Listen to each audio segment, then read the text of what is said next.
What is up, everybody? Welcome to the Nordstead Point live D&D stream, or as I like to call it, Hunter's Heavy Metal Fantasy. Our DM, Hunter Cormier, not only wrote this adventure on his own, but he made all the cool maps that you'll see us playing on tonight. You can catch us streaming every Thursday night around 10 o'clock. We're simulcasting on both the Nerd Jam Facebook page as well as on Twitch at twitch.tv/nerdjamtv. By the way, Hunter and Eddie have this really dope D&D podcast available to you at nerdjamtv.com called Ad Proficiency. If you want to enhance your tabletop experience, check it out. It's fantastic. They're fun to listen to. Hunter, take it away.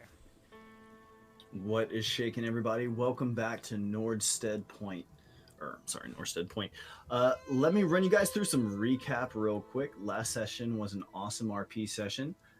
While Bruce and Ashta bonded over their magical ability and mutual loneliness, Victor and Buttercup headed back to town. The two have an altercation with the Clifton's neighbor, the mother of a family affected by the magical sickness, who refused to enter the Clifton house despite Victor's attempts to persuade her. Victor also learned that about 6 other townspeople were rumored to be sick and came across a fisherman who had stepped on a fishhook and had a bad leg. Buttercup found Cecily Clifton at the stables and allowed her to stay at the distant cave, where she was shocked to discover Ashta, the merfolk priestess.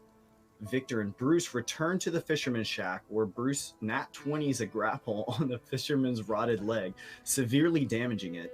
At Bruce's suggestion, Victor promptly began amputating the leg, despite the horrified fisherman's repeated insistence that he did not want his leg removed. It was horrible, but after Victor bagged the rotten leg to create afterwards Victor bagged the rotten leg to create a prosthetic with, and after threatening Martin, who had bad teeth, the pair removed themselves from the shack. Victor ended up nat 20ing the roll to create the prosthetic limb, which I counted as 2 successes and therefore a completed item. That evening, as Bruce and Ashta were microdosing cave mushrooms together, Buttercup was washing her hands in the water at one of the pools when she suddenly envisioned herself in a misty pond, where she made contact with a great avian entity residing in the mountain range south of Nordstead Point. The creature seemed to have history with the merfolk, claiming to have stolen something she coveted from them. The great avian offered to strike a bargain with Buttercup, bring her finest to the mountain, swear an oath to eradicate the merfolk, and either bring an offering that is precious to someone or sacrifice a limb. In exchange, she would empower them to travel underwater and provide a solution for whatever magics are currently plaguing Nordstead Point. Later that night, Bruce had a dream of someone singing to him, and the party followed him out of the cave to see him mount a kelpie, which immediately leapt off the cliff with Bruce on its back, flinging him into the water. Although Bruce was still half dreaming, his reflexes remained sharp, and he managed to find a monstrous creature, or he managed to fend off a monstrous creature that was seemingly waiting for him in the water. The party defeated said horror, and Victor made note that the creature's aberrant genetic structure provided the perfect components necessary to finish another form he had been attempting to create. It is now about 3 in the morning. On the night of the second day since Bruce has arrived, and you all have 1 level of exhaustion because you have been unable to get restful sleep so far today. Everyone has just come back into the distant cave after fighting the horror and dragging its carcass onto the beach. Did we take it onto the beach so that we could set an example? Just like, this is what happens. Well, you brought it onto the beach specifically because Victor wanted to get a DNA sample from it. Okay. And was successful in doing so. So you guys are just walking back in. Keep in mind, this is the second night. Cecily Clifton is still hovering over the water, singing as per usual. I guess Bruce... Is everyone just going back to sleep? Yes, definitely. Well, yeah, definitely. Okay. All right. Give me just one moment. In that case, I need everyone to roll me initiative. Uh-oh, here we go. As for the second night in a row, god damn, Buttercup. Pretty good. I can't help it. A lot of good rolls. As for the second night in a row, multiple marrow rise out of the water and drop from the rain coming out of the ceiling.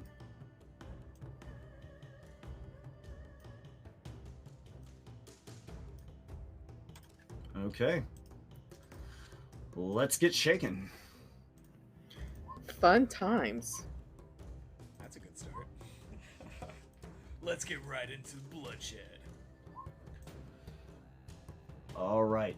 So, Bruce, you are actually the first one to wake up as Ashta. You're sort of like resting near the water, and she sort of comes over and kind of shakes your muscly, sinewy forearm,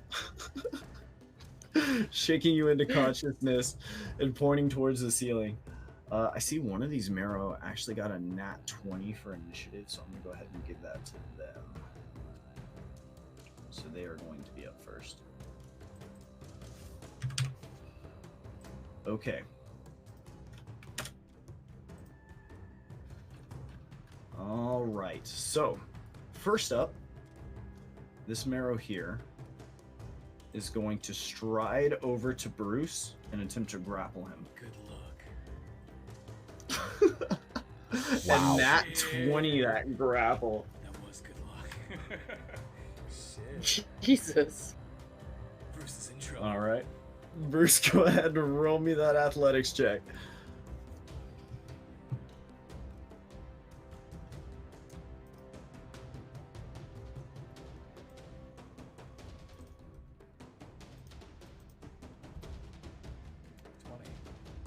Wow, but not Nat. Okay. All right.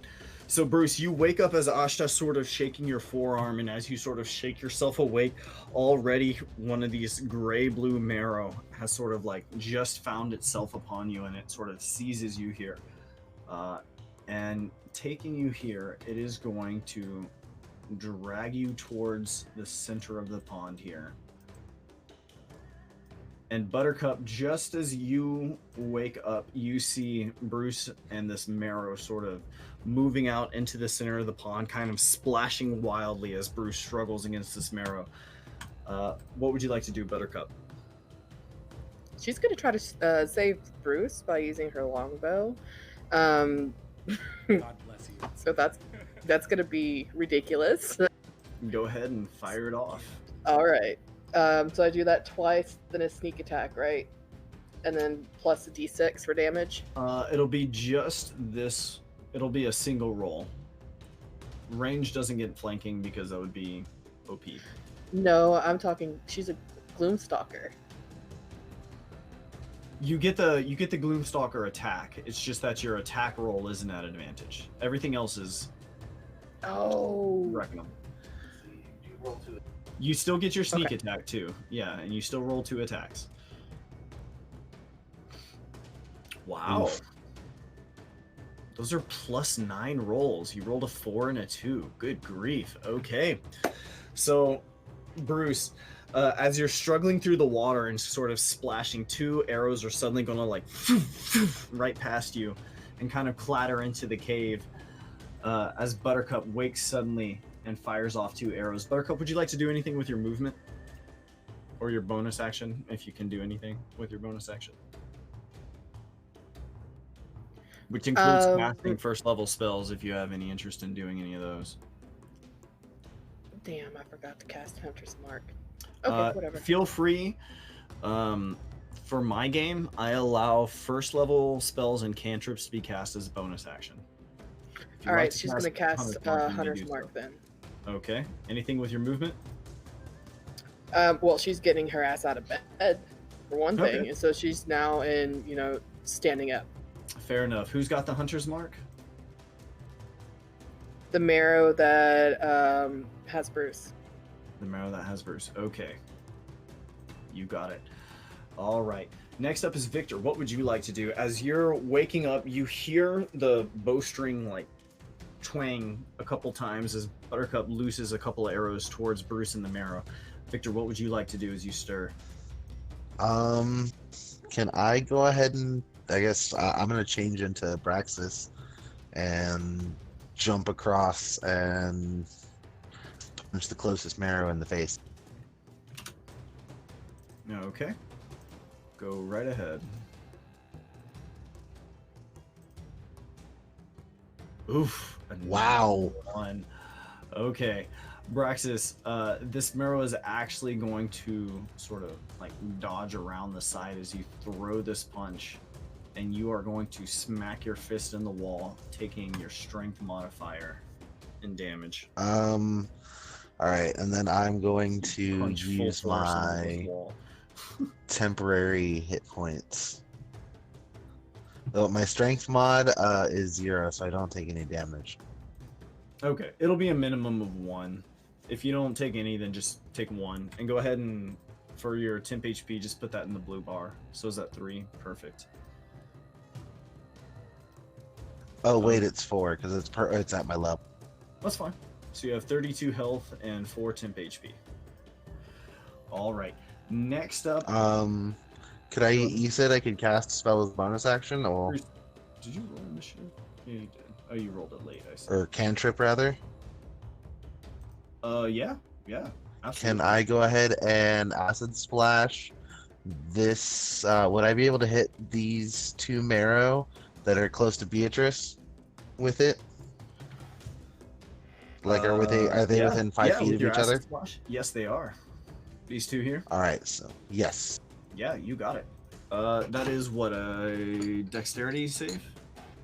Yes, DC 14. That's an 11 and a 19. So one of them's going to take 3 damage. And the other just sort of like dodges to the side as the acid splashes into the water and then sort of cackles and pops. Okay, anything else? You want to do anything with your movement?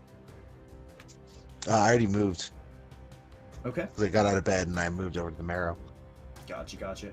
Okay, Bruce Fantan, you are up next. What would you like to do, sir? This marrow is currently grappling you, and it has carried you out to the center of this water here. Now, Hunter, refresh me on the penalties of being grappled. The only thing that really matters is that your movement is 0. What? Technically, both of your hands are still free. You are being held by this thing, which is expending 1 hand to hold you. What if I expended Step of the Wind and tried to jump? Would I still, even if my movement speed is 0, would I be able to jump high with Step of the Wind? Expending 1 key point? If you expend Step of the Wind, I will allow you to make an acrobatics check at advantage. If you just jump, I will allow you to make an acrobatics check. Let's do that. Which would you rather do? I would like to Step of the Wind. So Bruce Fantana is being grappled by this marrow. He's weirded out, frustrated, confused, wanted to sleep. He's Weirded. really tired. He's super pissed. He feels like he can't like escape the grasp of this very strong marrow, but he's Bruce Fantana. So what he's gonna do is expend 1 key point. Oh, hold on. I'm sorry.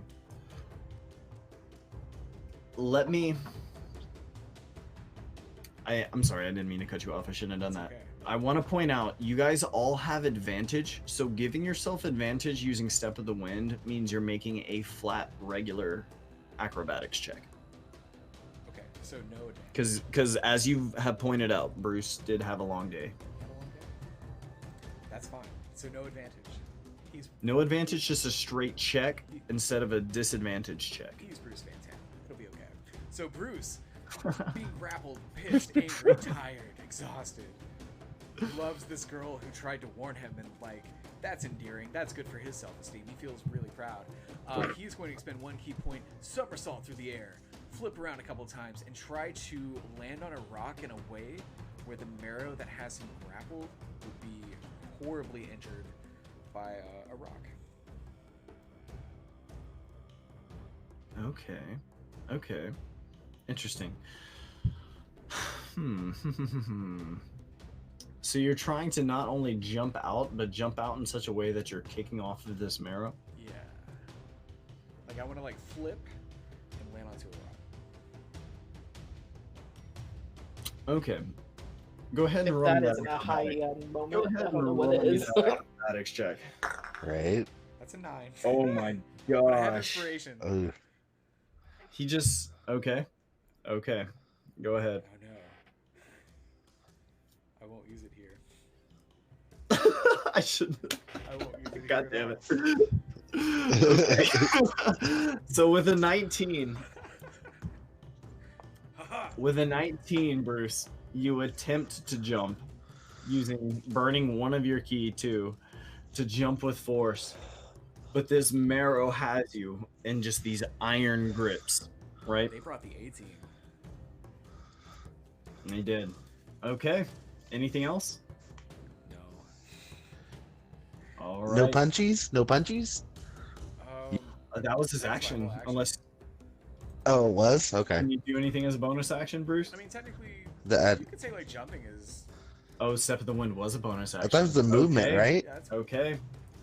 okay. Can I? It's a Can you- bonus action in his key, I believe. Does it cost a bonus action? Maybe not. No. I mean. Oh, good to know. Punchies. Good job, Eddie. Yeah, can bruh. I just punch him twice?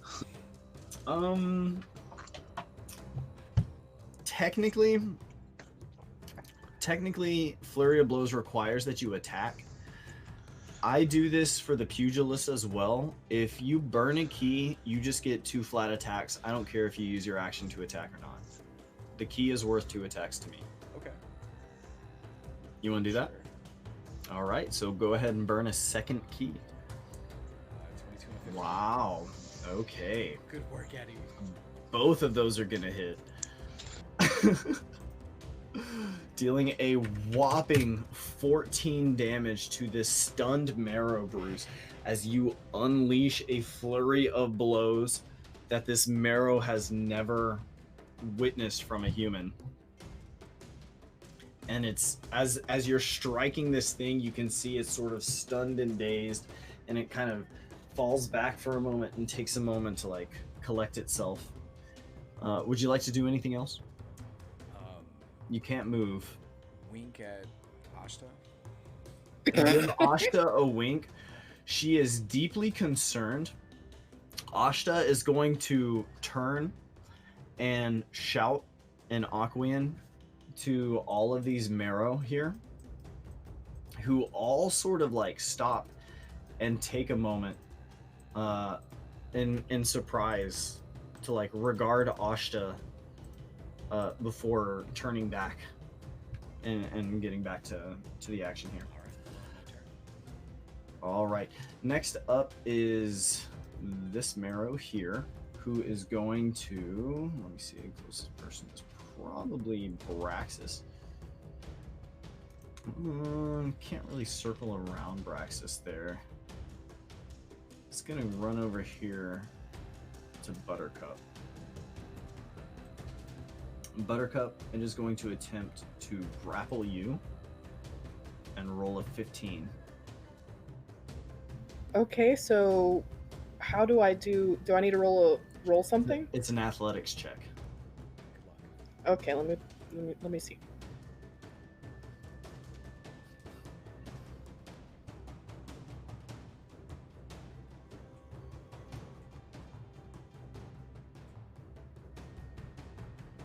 Oof.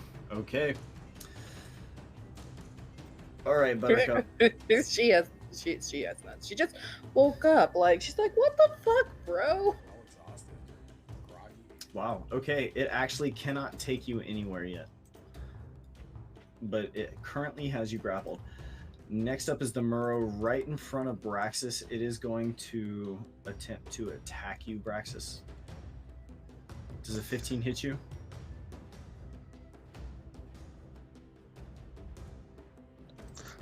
No, that doesn't hit. Yeah, it does not. Okay, so that's all it's going to do with its turn, as it sort of like pulls a spear out of the ceiling. So there is currently rain drifting up towards the ceiling, right? Currently along the ceiling at this point, because Beatrice has been here all day, there is like a puddle of rain across the top that Braxis and Buttercup just see as a puddle. And as stated before, Bruce, you see this as like splashing ocean, like stormy waves. There's like thunder and lightning to it. And there's figures sort of swimming beneath the surface. We'll get more to that later. Sounds like a party. But this Marrow down here is going to have an exchange with Ashta and Akwian. And the two of them speak together with sort of like urgent tones. Roll me an insight check, everybody. 8. Bruce doesn't catch it. Poor Buttercup. She's just 7. all over the Buttercup place. doesn't catch it. Victor, how you doing? Victor can do it. I'm pulling my net profile right now. Remember that you can shift and double click your character to pull up your journal entry. Also remember that Alt mouse wheel allows you to zoom in and out, and right clicking on the map allows you to scroll around the map. It's way easier than using the scroll bars. Dude, you're a wizard. Dude, the scroll bars are trash, bro. Don't use the scroll I literally bars. just use the scroll bars. Just right click. Just use your mouse. It's so much easier. You gotta do a roll 20 class. You're a knowledgeable source. Hey, dude, I see you using that. I started keeping up a stream window. Okay. All right. Victor, what'd you get on that insight roll? That's going to be an 18. Okay. So Braxis, as you're listening, this Marrow and Ashta are having a conversation, and Ashta seems to be pleading with this Marrow. The Marrow in return is being forceful and curt, but it sounds surprised in general.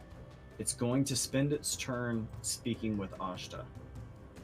Meanwhile, the Marrow next to Bruce here is going to come over, pull a coral spear out of the water, and stab Bruce at advantage. Wow. Dealing 8 damage to you, Oh Bruce. shit. 8 damage. Yes, as it sees you attempting to resist this Marrow, and it's not super pleased about I that. took the tough feat. It's okay. All right, everybody, reroll initiative if you haven't done so already, and we will begin the second round of combat. Buttercup and Bruce coming through as usual. Always. All right, Buttercup, you're up first. What would you like to do? Okay, so you said the So Marrow? here, yes, here's what's going on right now. Braxis beside you is currently exchanging blows with this Marrow, who's sort of jabbing at him with this coral spear. Bruce is flanked on either side, having been dragged out into the water, and What is are they doing? currently flanked by another Marrow who's sort of spearing him in the side.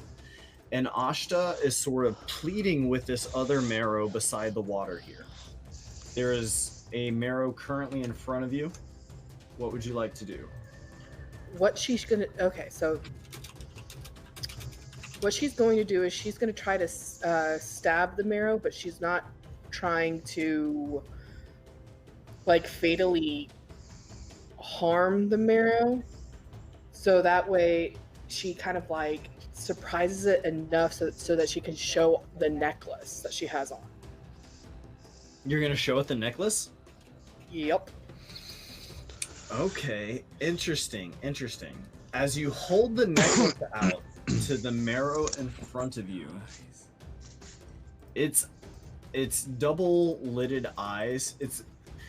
You're going to see its eyes kind of widen, and it sort of like raises up back in surprise. And you can see it looks very surprised. Go ahead and roll me a performance check. Let's see Okay, how give me just a second. how dramatic you're able to make this reveal.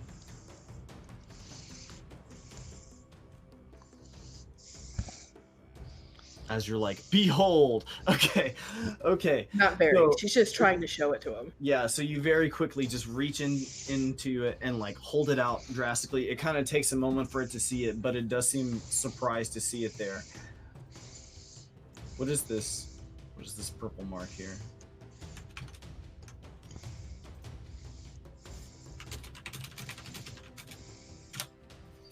Okay. So next up is Bruce. What would you like to do, Bruce? So one marrow stabbed me, the other one has me grappled. Is that right? Yes, that is correct. You are currently being flanked. Okay. So Bruce is gonna expend 1 key point. He's down to only 1 remaining key point after this expenditure. He is going to flurry of blows, and he is going to try to punch the marrow that has him grappled, and then punch the other guy next to him with his bonus action, and attempt to propel both of them. 15 feet away from him? Wow. Okay, so you're sort of striking both of them? Yeah. Okay, so you're gonna burn another key. Go ahead. Roll those hits. 12. Okay, that's one. Bonus action. Roll it. 18. Okay. Inspiration. Oh yeah. Oh. Well, and then I also Did you- get 1 more attack from the flurry of blows, so I can swing at the guy to my left. The last one. Go ahead. Go ahead.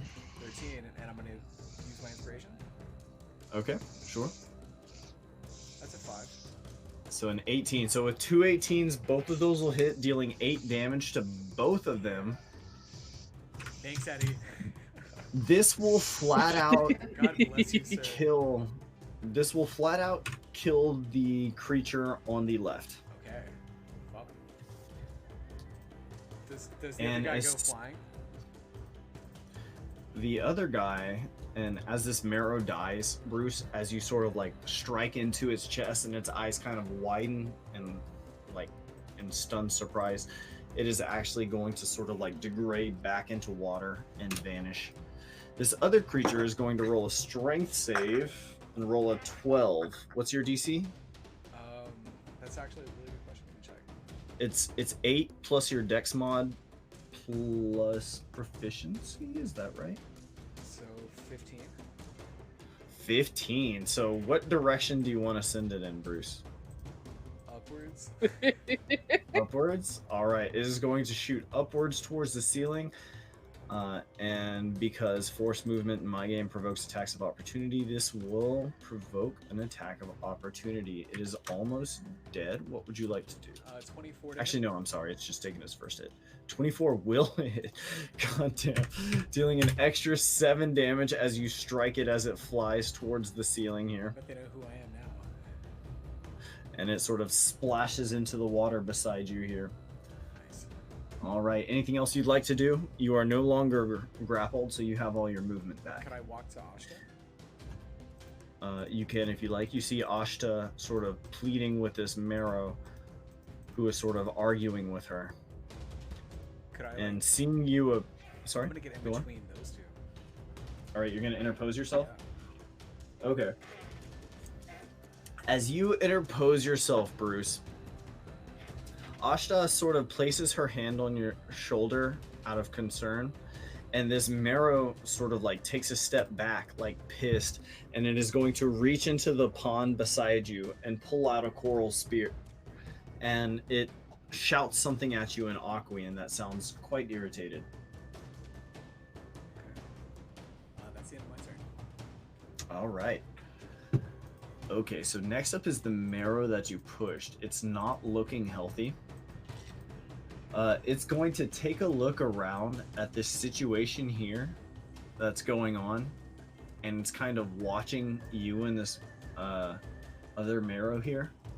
It's going to move back into the corner of this pond and just watch what's going on with the rest of you guys.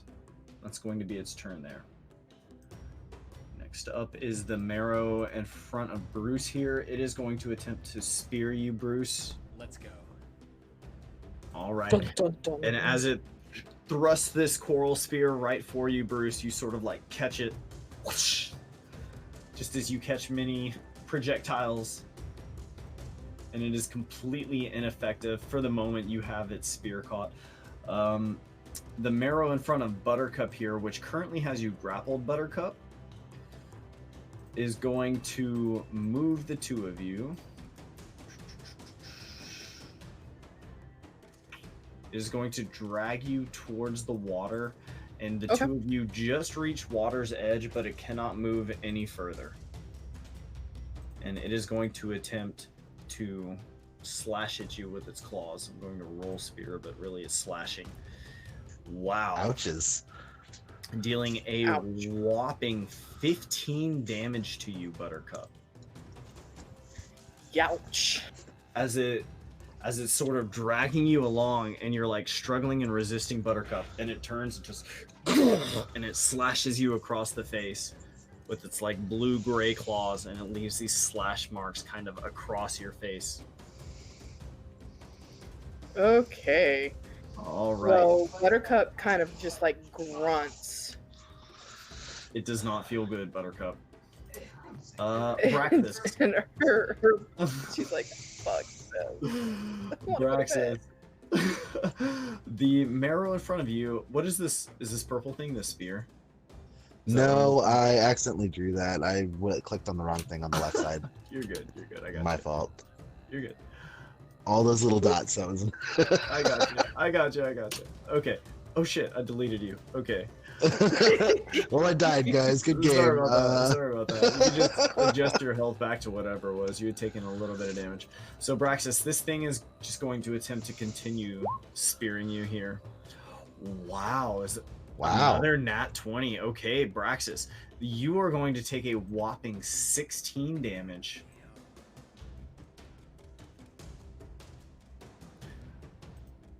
And that's it for this marrow. Hunter, did you? All right. Hunter, did you hack roll 20 tonight?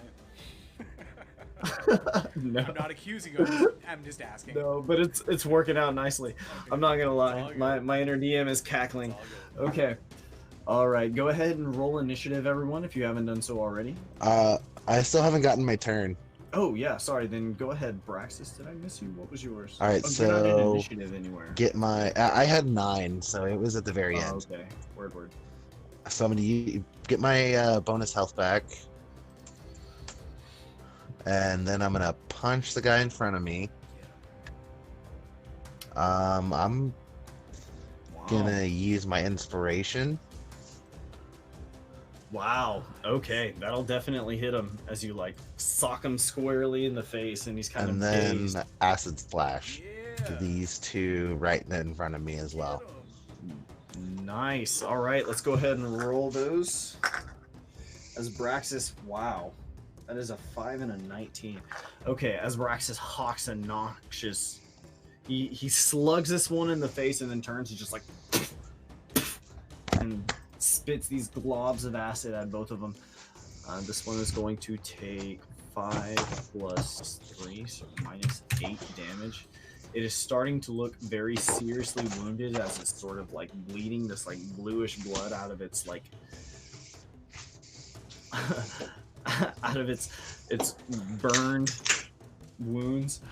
And this marrow over here is not going to be affected, just kind of dragging Buttercup. All right, anything you want to do with your All right, let me movement?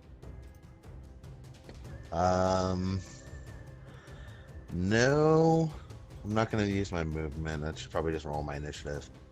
Okay. 6. All right. Okay, from the top, everybody. Buttercup once again. You got a 20. It's still. I did doesn't not. matter. Did I roll earlier? It doesn't even matter because you're still top. So you're up first, Buttercup. What would you like to do? Okay, so she's, she kind of like drops to one knee because first off, her face was slashed, so she's kind of holding her face. Yeah, keep in mind this thing's still grabbing you here. Yeah, so she just takes a deep breath and she pulls out the necklace again and then points to Ashta and she's like, we are friends. We are friends. Don't make me hurt you.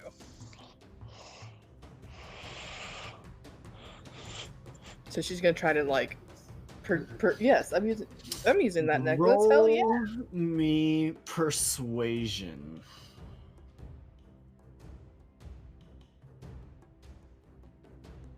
Let's see how effectively you convey this concept. Wow. Okay, Buttercup. So you're holding the necklace out and you've got your palm open like, hey, like whoa, whoa, whoa, whoa, like slow down. And keep in mind you're doing this with like these like slash marks which like arc across like from your forehead down to like the right side of your cheek, you know? Awesome scars. All across your face. And you're sort of holding up a hand in this thing as your wounds are kind of like beginning to bleed down your face.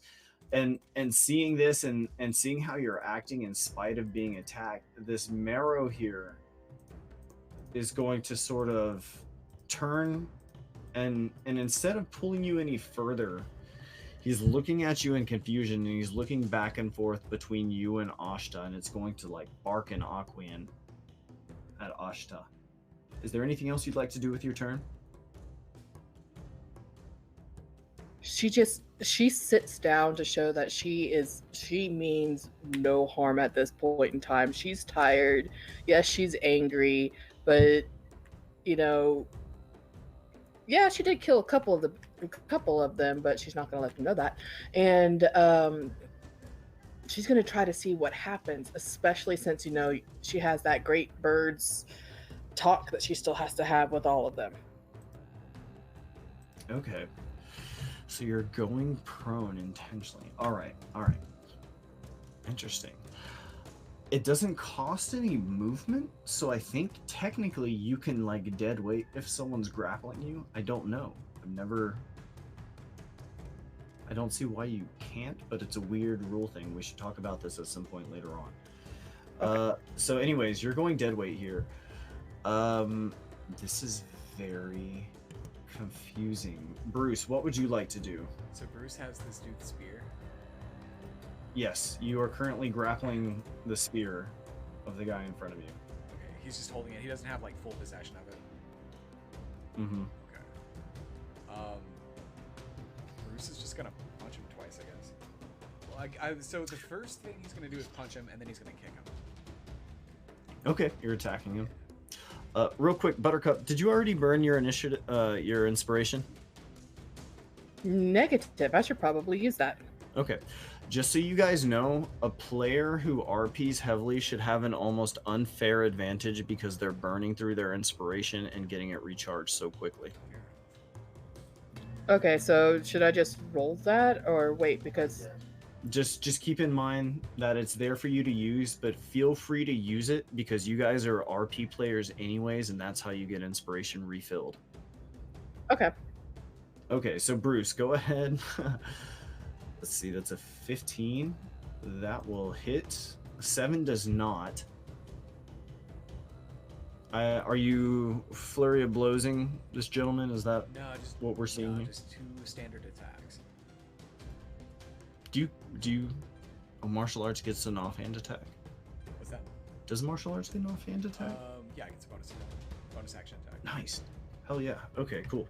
So that first one will definitely hit for 8 damage. You're going to sort of stun it as you sort of like do this quick throat punch. You like grab the spear, brushing it to the side as it's trying to like jab it towards you, right? And you sort of grab this core spear and follow it up with this like quick throat punch, and it sort of like, and with its free hand, it kind of clutches at its throat. Next up are these marrow here. Unless you're wanting to move, are you happy with where you are, Bruce? I want to take 1/2 step back towards Ashta.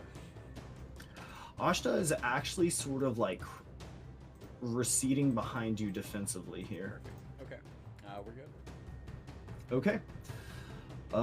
So first up is the Marrow who's attacking Braxis here. It's going to attack you one more time, Braxis. Wow, dealing a whopping 9 That's a damage. tie. That doesn't hit. Wow. Okay, so as it like thrusts its spear towards you, Braxis, it like stabs at you, and you're going to sort of just brush it aside. And at this, the Marrow is going to attempt to move away back to the water, prompting an attack of opportunity if you wish to do so, from both Buttercup and Braxis. Oof. Wow. That Big will punch. hit.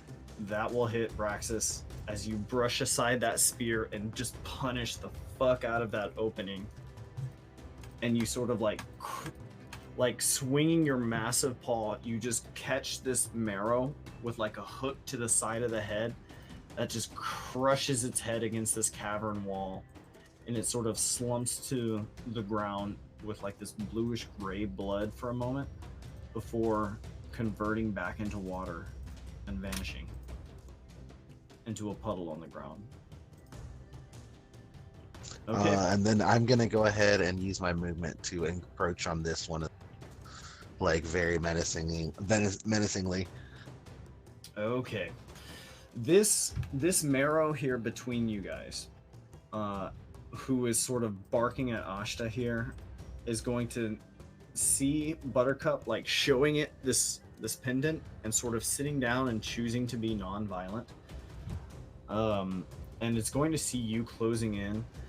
It's going to use its action to disengage, sort of stepping back into the water here, and then it is going to convert into water and vanish into this pond here. And at this other marrow here, actually no, it's going to continue watching.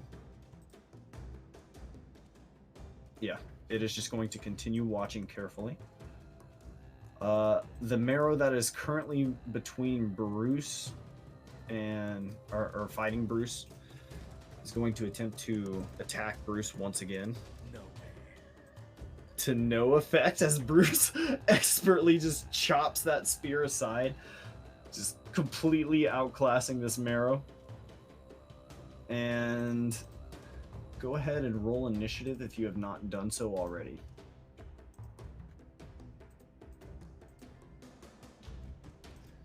All right, Matthew Buttercup. has a higher dex, so he'll go before me. Okay.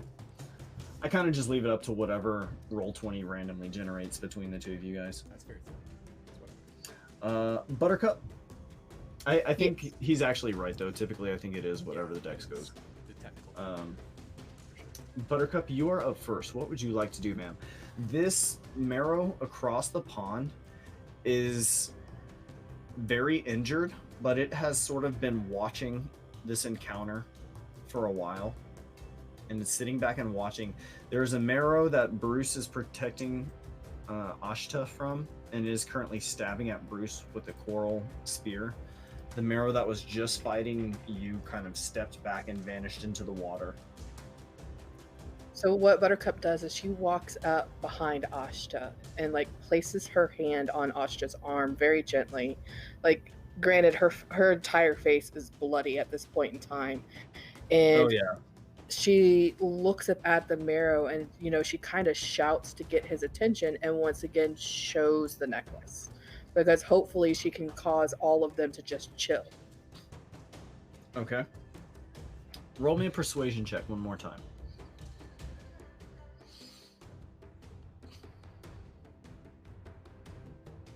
Okay. Okay. So you stroll up and you're sort of holding out the thing again, and you're making a clear effort to show that you are aligned with Ashta, right? Yes. Okay. Anything else you want to do with this turn? No, she just once again sits down on the ground, All like right. does not engage. Okay. You can see, even before you sit, that this marrow, seeing what you're doing here, is confused by what you're doing, but having been engaged by Bruce already, is currently struggling with Bruce here. It looks as if it intends to continue fighting with Bruce. That's a mistake. Anything else? I mean, Yeah. she's trying to be all persuasive and stuff, and he's like, "No, I'm gonna be a douche nozzle," so he could be a douche nozzle. That's right. That is exactly correct. Okay, so he's going to do exactly that. Continue to be a douche nozzle and attack Bruce there. Once again, Bruce just fucking champ as this spear like slices towards you guys, and Ashta, kind of out of concern for you, Bruce is sort of crying out. You are actually going to step forward into the spear slice and just like sort of press it to the side, leaving it vulnerable for just a moment. You're actually up next. What would you like to do? Could I like run over to him and grab him like behind the head and bring his head down and knee him in the face? How would that work? Yeah, no, go for it. If you're just trying to do a quick like clinch to knee, like go for it, man. Just roll an attack. Okay, Martial arts roll, man. that's not a good one. That doesn't. So you clinch to knee, but as you do so, it sort of throws up its forearms real quick to guard itself, and they kind of block the brunt of that knee strike. And then I use my bonus action to punch him in the chest.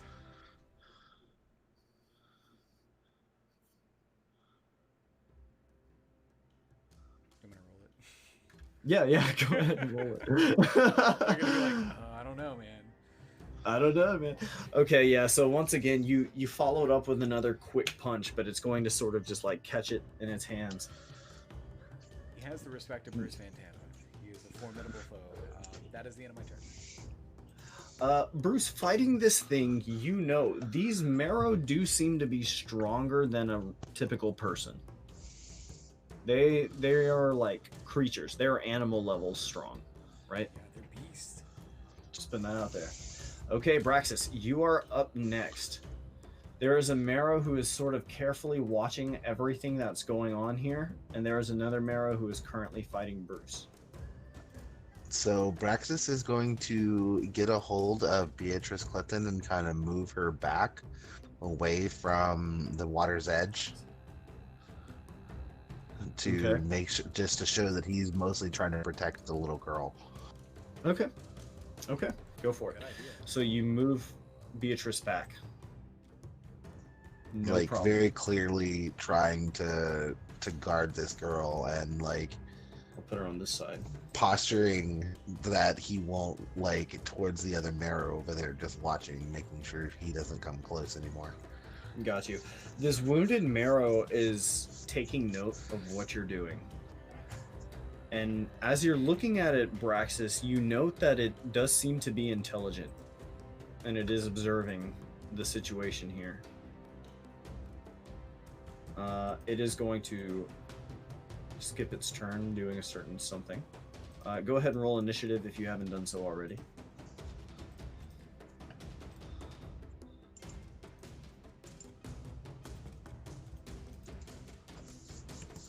Okay. Bruce, you're up first. I'm gonna punch him twice. Do it. This is 16. Oof. Okay, yeah, that 16 does hit. As you deal 6 damage to it. At this, it is starting to look very wounded. Anything else you want to do with your movement? No, he's gonna stay stationary. It's the end of my turn. Okay. Buttercup, you are doing what you can to appear non-violent to this marrow here. It does seem to be intent on engaging with Bruce. The other marrow is watching carefully. Both of them are aware of your association with Ashta. What would you like to do? She very gently pats Astra on the arm, and then after Bruce kind of like knocks the marrow a little bit away, Buttercup is going to step in between the marrow, Bruce, and Astra. Okay. So you're going to position yourself up here? Yes, exactly right there. And she's going to hold her hands up, like, whoa, like no matter, like she has one eye closed so that way that she doesn't have blood dripping into it. Right. But you know, shaking her Stop hands. fighting. And Stop fighting. yeah, basically. Okay. Roll me a persuasion check one more time at advantage this time.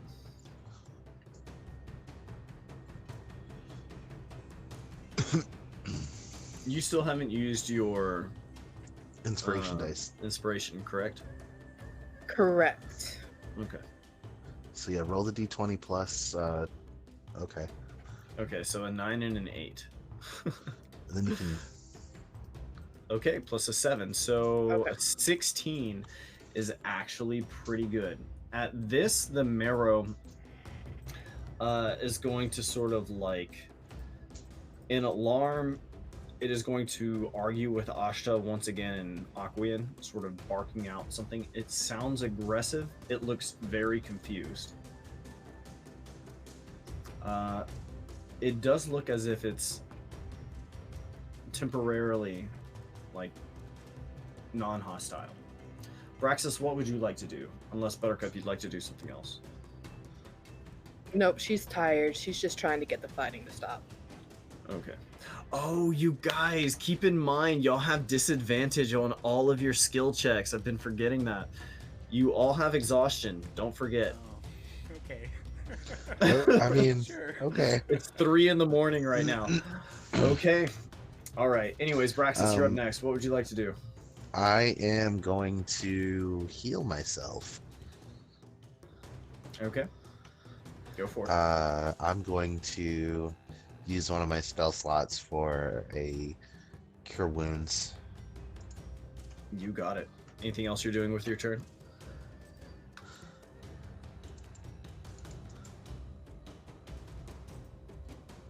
Anything else you're doing with your turn? I'm just keeping an eye out and like positioning myself between the girl and the marrow.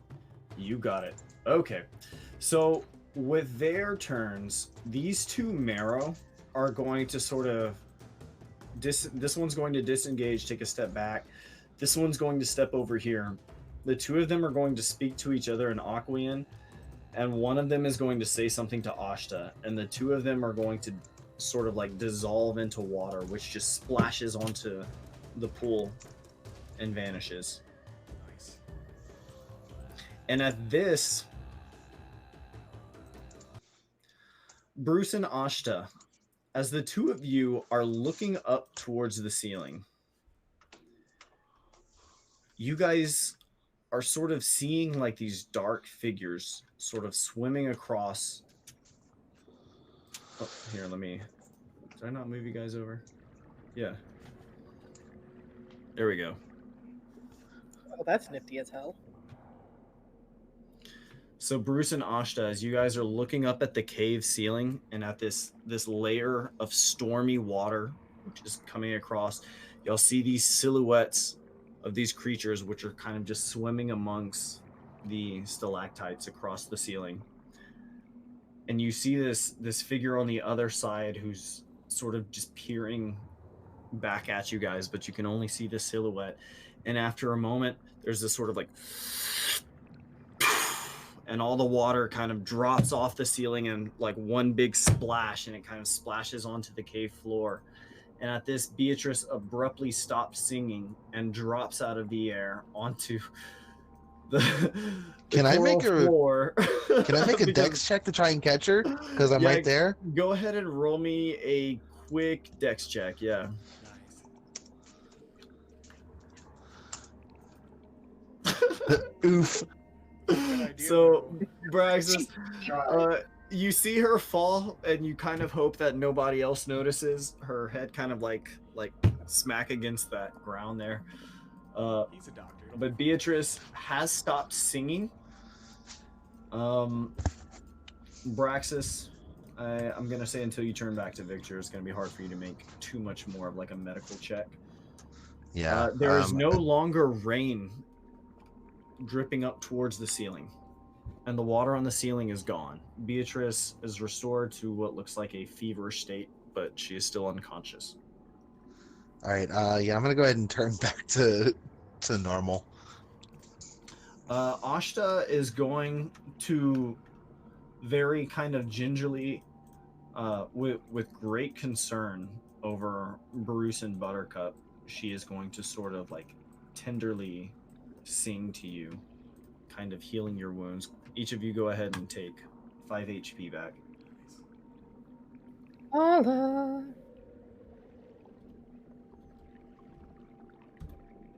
That must mean Bruce, roll me an insight check. That must mean that you're probably gonna try to kill us soon. Oh, that's an at one. Never mind, Bruce. Okay.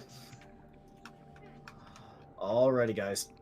It is 3 in the morning. You are all exhausted. Cecily Clifton at this point is going to emerge from the darkness, kind of horrified again at these things that she's seen. She's going to come out of hiding. Hey, I turned back into Victor last turn already before she popped out, Okay, sure. so she didn't see monstrous me. Well, keep in mind, she has been hiding the whole time. And That's true. so Okay. even if you're turning back right here, she is going to sort of come out of hiding right here, and she's going to see you change back. She's seen a lot. But at this point, Jesus, right? she watches this monster, like this hair kind of like fall to the ground, and your bones sort of like crackle and like shift back into this human form. And she is going to rush right up to her daughter here and sort of like scooping up her daughter, Victor, she's going to briefly make eye contact with you, and you see in her eyes fear.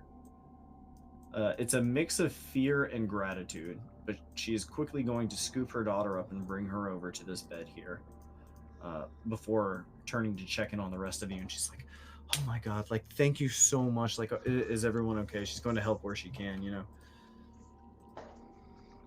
And Victor, she doesn't say anything about the transformation yet because she's currently like attending to the others, but she saw that just now. All right. Yeah, so I'm gonna go kind of like, I won't be able to sleep right now, so I'm gonna go work on my other project. Okay, keep in mind you've already benefited once from a long rest, so for flavor you can tinker on your projects, but you're not going to get any more crafting rolls until tomorrow. Okay. Oh, I meant like my other armor form. Oh, right. Okay, sure thing. Flavor wise, you just go work on that. Yeah. Buttercup and Bruce, are you guys wanting to do anything else tonight? It looks like the threat of Marrow for now has stopped with Beatrice's singing. He's gonna sleep. Buttercup just kind of sits down on like a rock, the rock that's right by the pond, and she's gonna look at Astra and trying to convey, the question, "Are you okay?" And then see Cecily, and she's like, and she smiles at Cecily, sorry, and she just kind of chuckles. She's like, "Sorry about the noise." Okay. Ashta appreciates the messages that you're sending her. She is okay. She is unharmed. You can see that she does look deeply concerned, a little confused, but again, there's the language barrier as before. Generally speaking, she wants you guys to be okay. Bruce is gonna give her a hug before he goes to bed. Okay. She gives you a hug. It's a tender moment between the two of you. Buttercup and Victor, roll me an insight check to notice this. At advantage? Oh, Bruce, this is them noticing your hug. Oh, I see. Buttercup, you notice between the two of them, you are able to... Bruce isn't able to pick up on it, but you are able to pick up on like a little bit of what almost looks like feminine interest, but you're not quite sure. But you do see the two of them embrace each other, which is sort of an odd sight to see. Bruce doesn't need to roll an inside check to know. Can Bruce go talk to Cecily for just a second? Can Victor talk to Cecily? Or Bruce? Yeah, if you like. Okay. Cecily is currently fretting over Buttercup over here. So Bruce is going to go over to Cecily and just say, "Hey, Sydney, how you holding up?" And she's like, "It's Cecily, Mr. Fantana." And she's like, I'm well, thank you. Are you okay?" And she's sort of like making note of your wounds. And she's like, "It was so brave how you fought." In a less irritated tone, All of you. He says, "Just call me Bruce. We just want to protect your daughter." And she's like, "I don't know how to thank you. All of you. You're heroes." And she's like, "I don't know what I would have done without you. Those things would have surely have taken us." Nobody can take Bruce Fantana and his new friends. Buttercup just kind of chuckles and shakes her head, and she's like, "I'm no hero. I'm just a traveling healer, and she trails off after that because she has this look on her face like, let's not get into that just yet. Buttercup, the only people who have ever called you a friend are people you've already rendered services to. Not that many people have ever called you a friend without taking something from you first. Make note of that. Yep. Victor, where are you? What are you doing over there? I'm you're back at my tinkering on your table. stuff. You're tinkering on. Roll me a perception check to hear Bruce call you a friend. He has no idea. The doctor is hard at You work. don't know Bruce's Okay. feelings at all. Okay. Anything else you guys want to do before going to bed? Flex. Flex? You flex, Bruce. Roll me performance.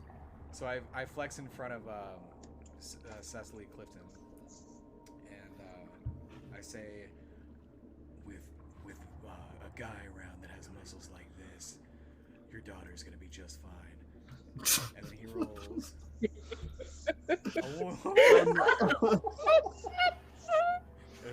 Everything's gonna be okay with these muscles around, Cecily.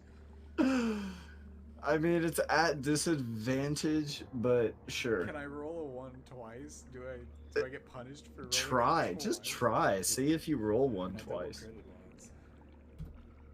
That's pretty bad. Oh, wow. Okay. Well, it's been a long day, Bruce. It's been a long 2 days, in fact. You're exhausted. It still looks good, but even you know you didn't flex your best flex. Could I roll an insight check to see if Ashta's jealous? Sure. Roll me an insight check. What is that? Well, Or Bruce. it He doesn't doesn't look know. it doesn't look like she's jealous, Bruce. Both Cecily and Ashta and Buttercup, for that matter, they can't help but see you like turn and flex right there quite suddenly and without warning. but at this, you all see Bruce flex. Would you like to do anything else for the evening?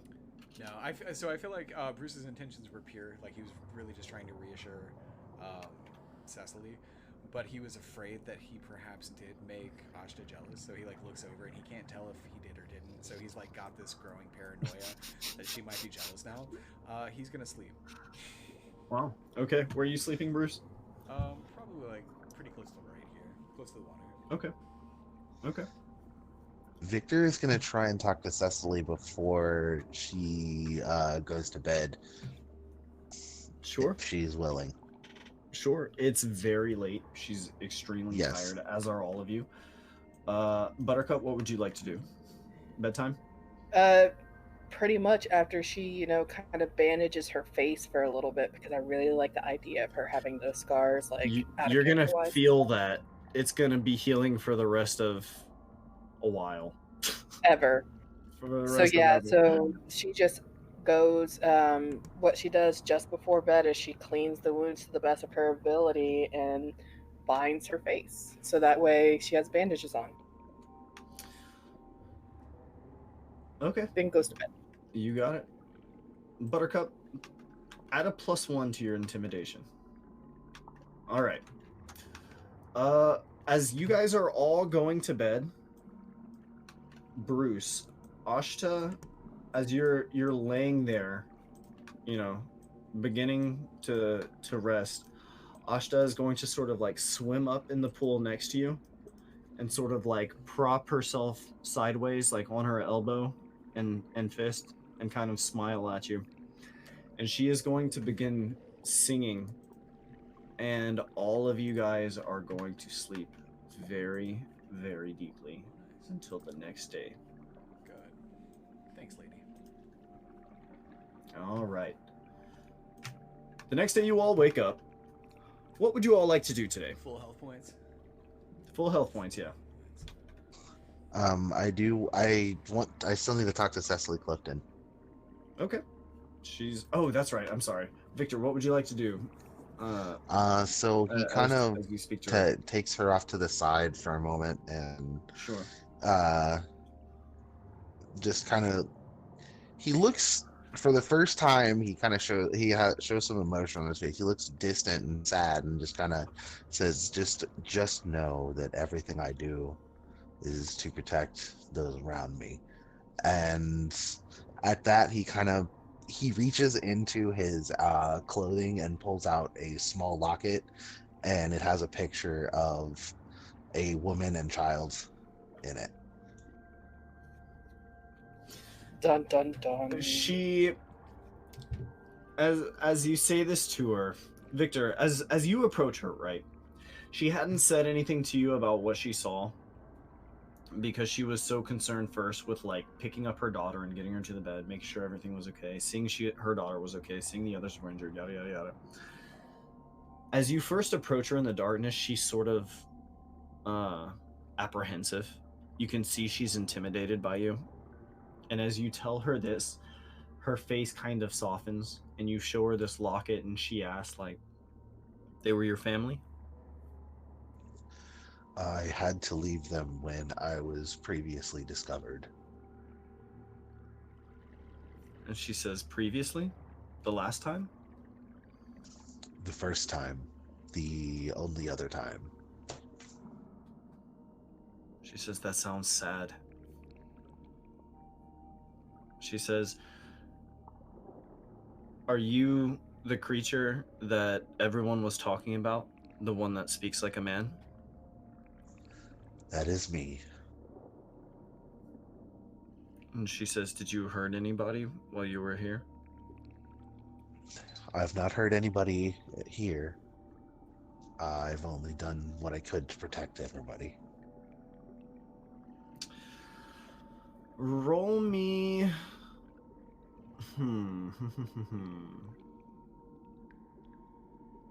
How do you look when you're saying this, Victor?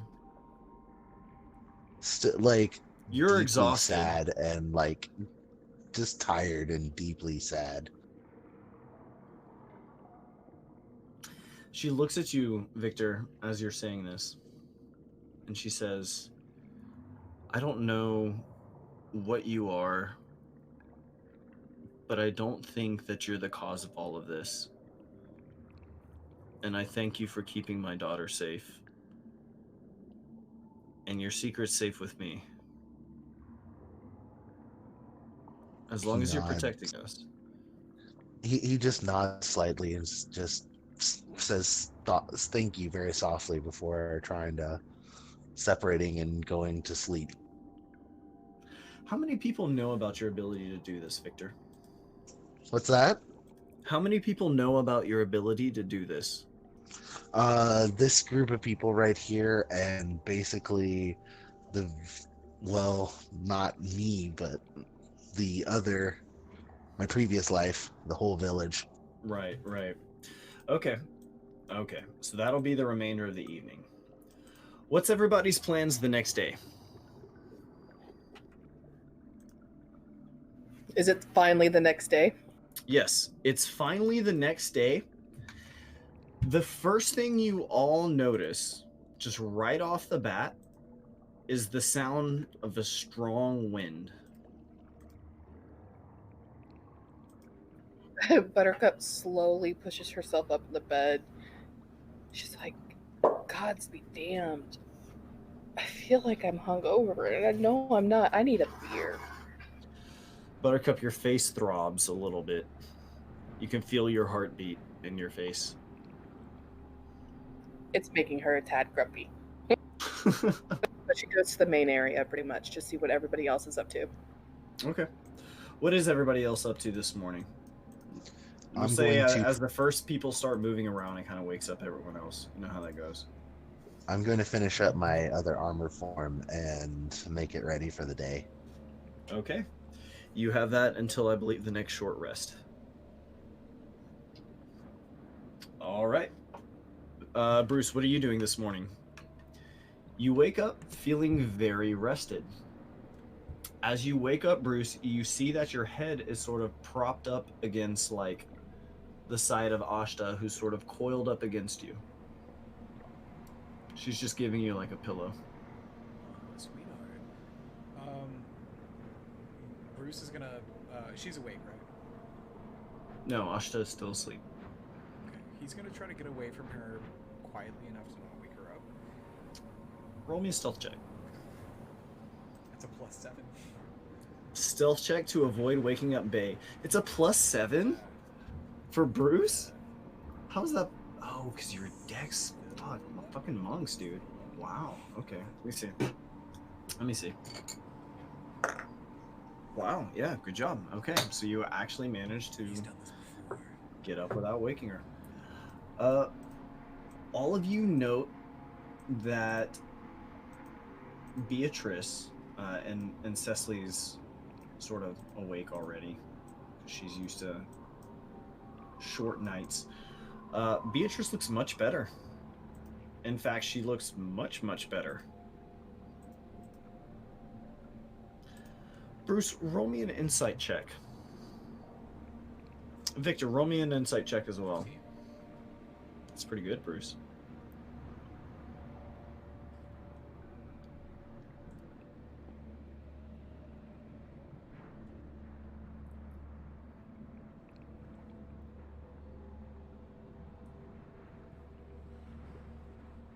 Victor, you got an insight check on the way? Remember, you can shift double click. Shift double click. Let's move us over here.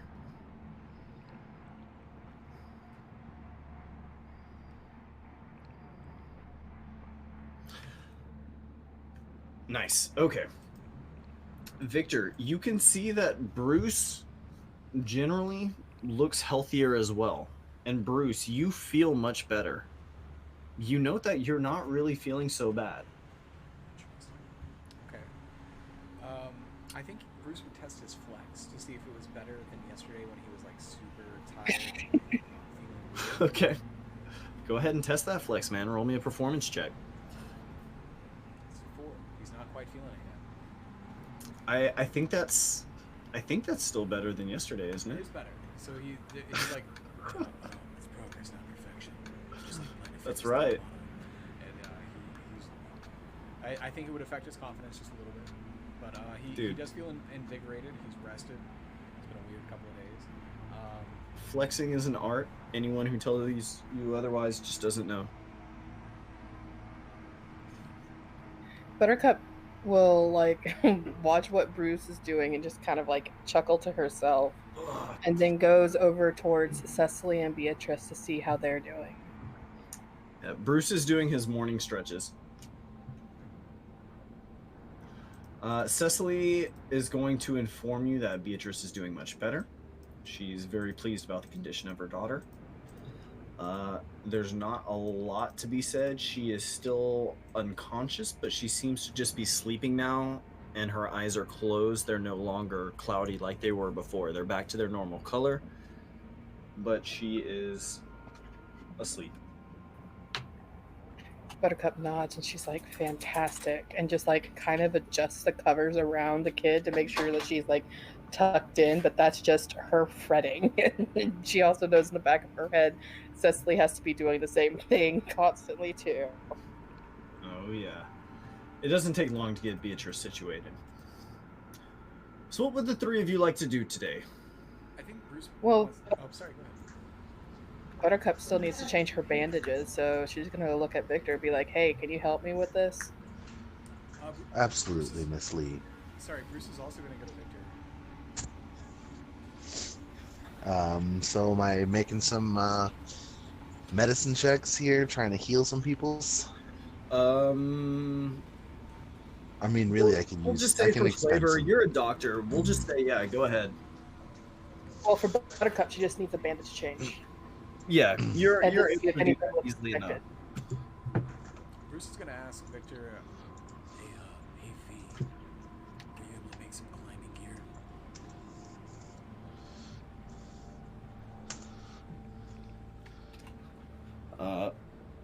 Victor, you have not started that climbing gear yet, to my knowledge. I thought I had started it yesterday. Was my first one. I thought you had wanted to, but you made the prosthetic instead, and you had nat 20'd the prosthetic, which Oh, actually right, got right, you right. two successes. You're right. Okay, yeah, you're right on that. So, Yeah, I look I'm gonna at. take a minute. Go ahead and just RP this. I'll be right back. So, Bruce is going. Well, we might need the DM for this. We should just wait. Let's take a quick break. All right, sounds like a plan. It's like, Yeah, alright, 5-minute break. You guys just have fun. Knock yourselves out. Yeah, we'll be right back, guys. Thanks for Right. tuning in. We definitely appreciate it. We got a couple of viewers. We'll be back in just a moment.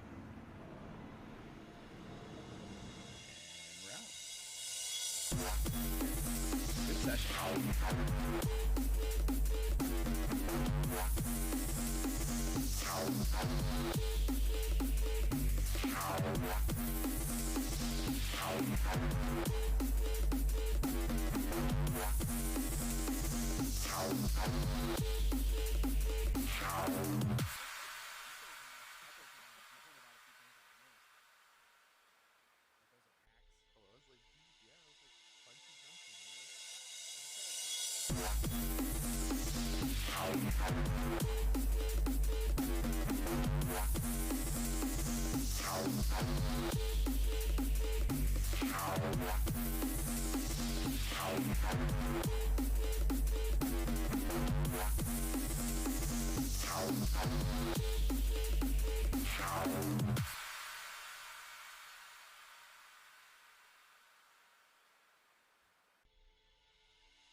What is going on, everyone? Thank you so much for tuning in, and thanks for joining us. We're gonna play a little more D&D for you. Hope you're having a great time. We are for sure. Hunter, why don't you go ahead and take it away, man? What is up, everybody? Welcome back to Norstead Point. We are currently in the cave. It is the next day. You guys are convening for the morning. It is the third morning of Bruce being in Norstead Point, the fourth for Buttercup and Victor. You guys have all noticed, as soon as you woken up, none of you have taken a step outside the cave yet. You have all noticed there is like a powerful wind blowing outside. Bruce would like to go check out outside and see if maybe he can understand the source of the big wind. Bruce. Yeah, let's go check that out. All right, cool. Everybody takes a step outside. Oh, shit. Where's my wind at? Boop. There we go. As you all step outside, you all note right away that there are very powerful winds blowing through the air. Buttercup, can I get you to make me a nature check?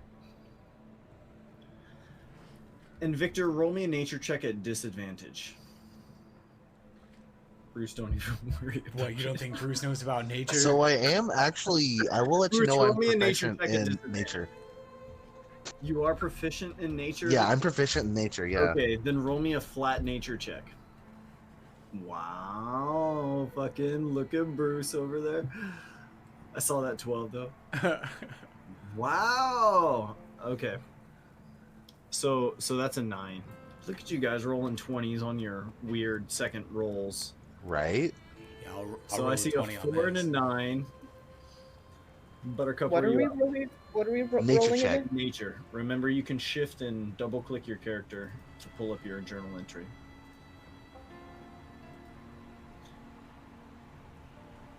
And alt mouse wheel zooms in and out. Roll 20 with add proficiency in Nerd Jam. Remember to check out our podcast. It's cool and you'll learn cool shit. Plug it away. Finkel and I are getting real good with those plugs, man. Dude, I really Good job, want to bro. get a game with you and Finkel. Like, maybe just like you guys, and Eddie and I can take turns running it. That'd be fun. Oh, that'd be kind of fun. Wait, you just want me to play D&D with just Finkel? I want to get the Magic guys playing No. D&D so we can. I want to get a Ravnica game going. I really. Oh, do. that'd be super Dude, fun. We should get Mike into that. Dude, I would love to play a Ravnica 10. game. Okay. And we can all Oof. run NPCs Okay. and Hunter. I can. None of you guys catch this detail, but the weather is blowing notably very hard. There seems to be storms approaching. On a scale of 1 to 10, how heavily is Bruce's hair waving in the wind? That depends on your performance check, Bruce. Ooh, okay. Roll me for curls. 11 curls. 11 curls are decent curls. They're gorgeous, Yeah, they are. but they're standard gorgeous for Bruce, which of course is still like much more than your average man. Okay. Where are the where's the wind coming from? Can Bruce Okay. determine the exact direction? Okay, Bruce, roll me a nature check at advantage. Interesting question. It's a 9. Bruce, you lick your finger and you stick it up in the air. The wind is coming from all directions. You can't tell where it's coming from.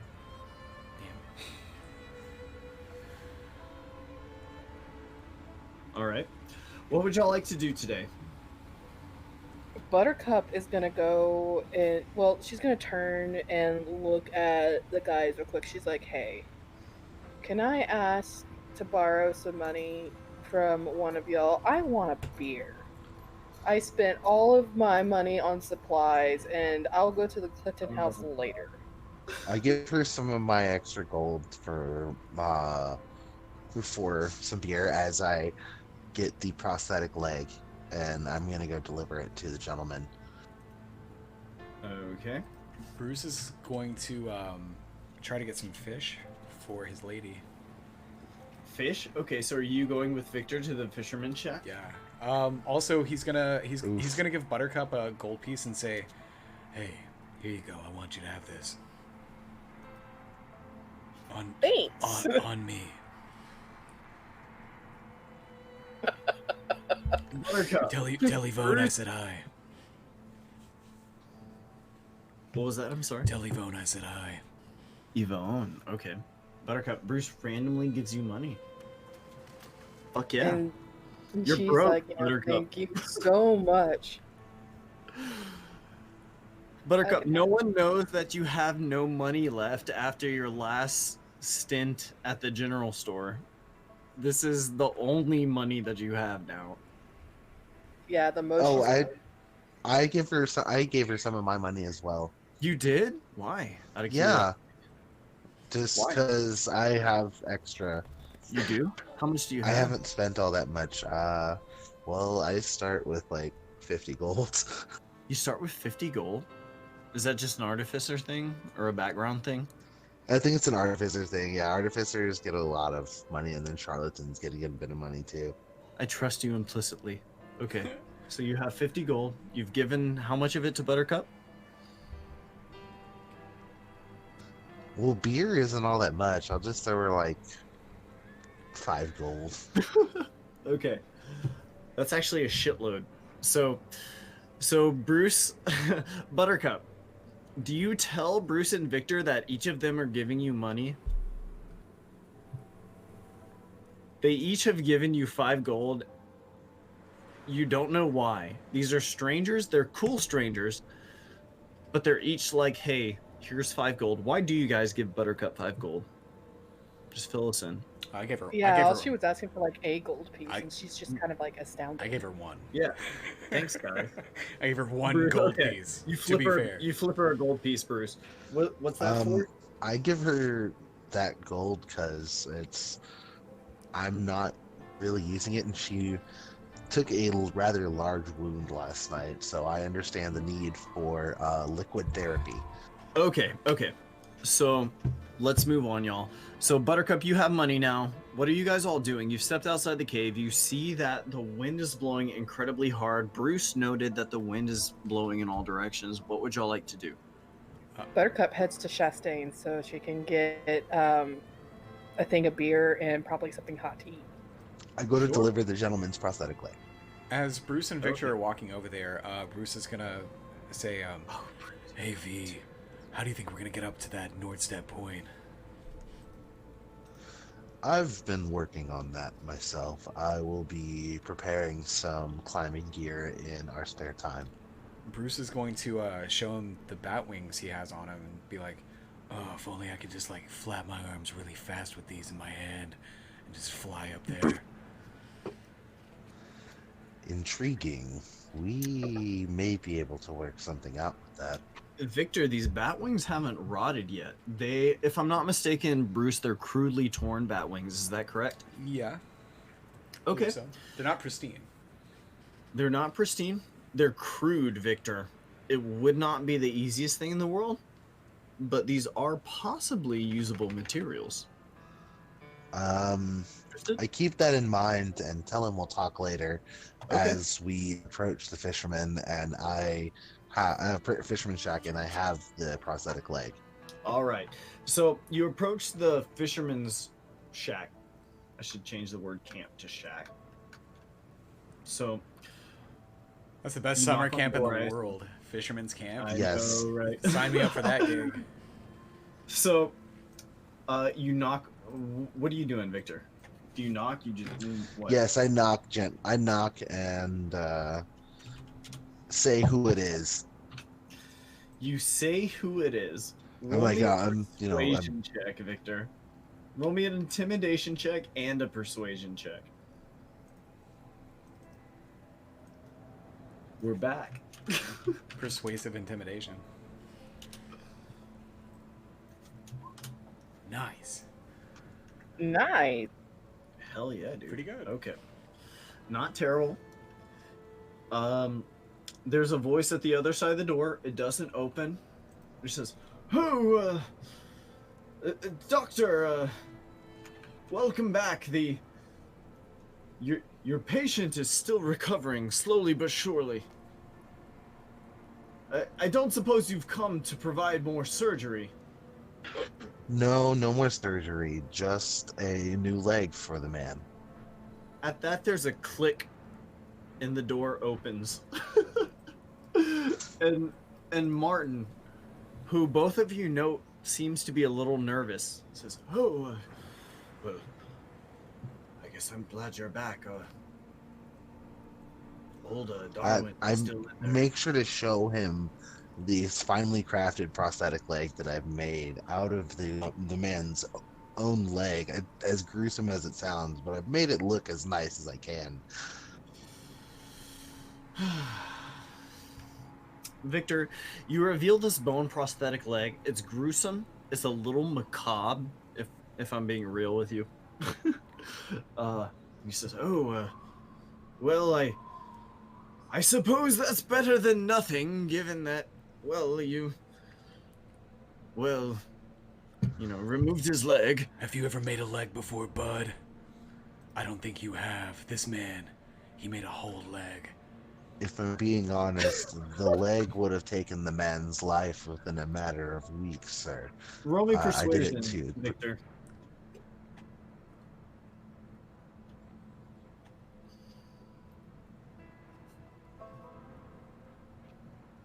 $14 again. Not bad. Martin kind of rubs his chin. He says, "Yes, well, okay, yes, sure." He's in the back room there, and he sort of nods you towards the back.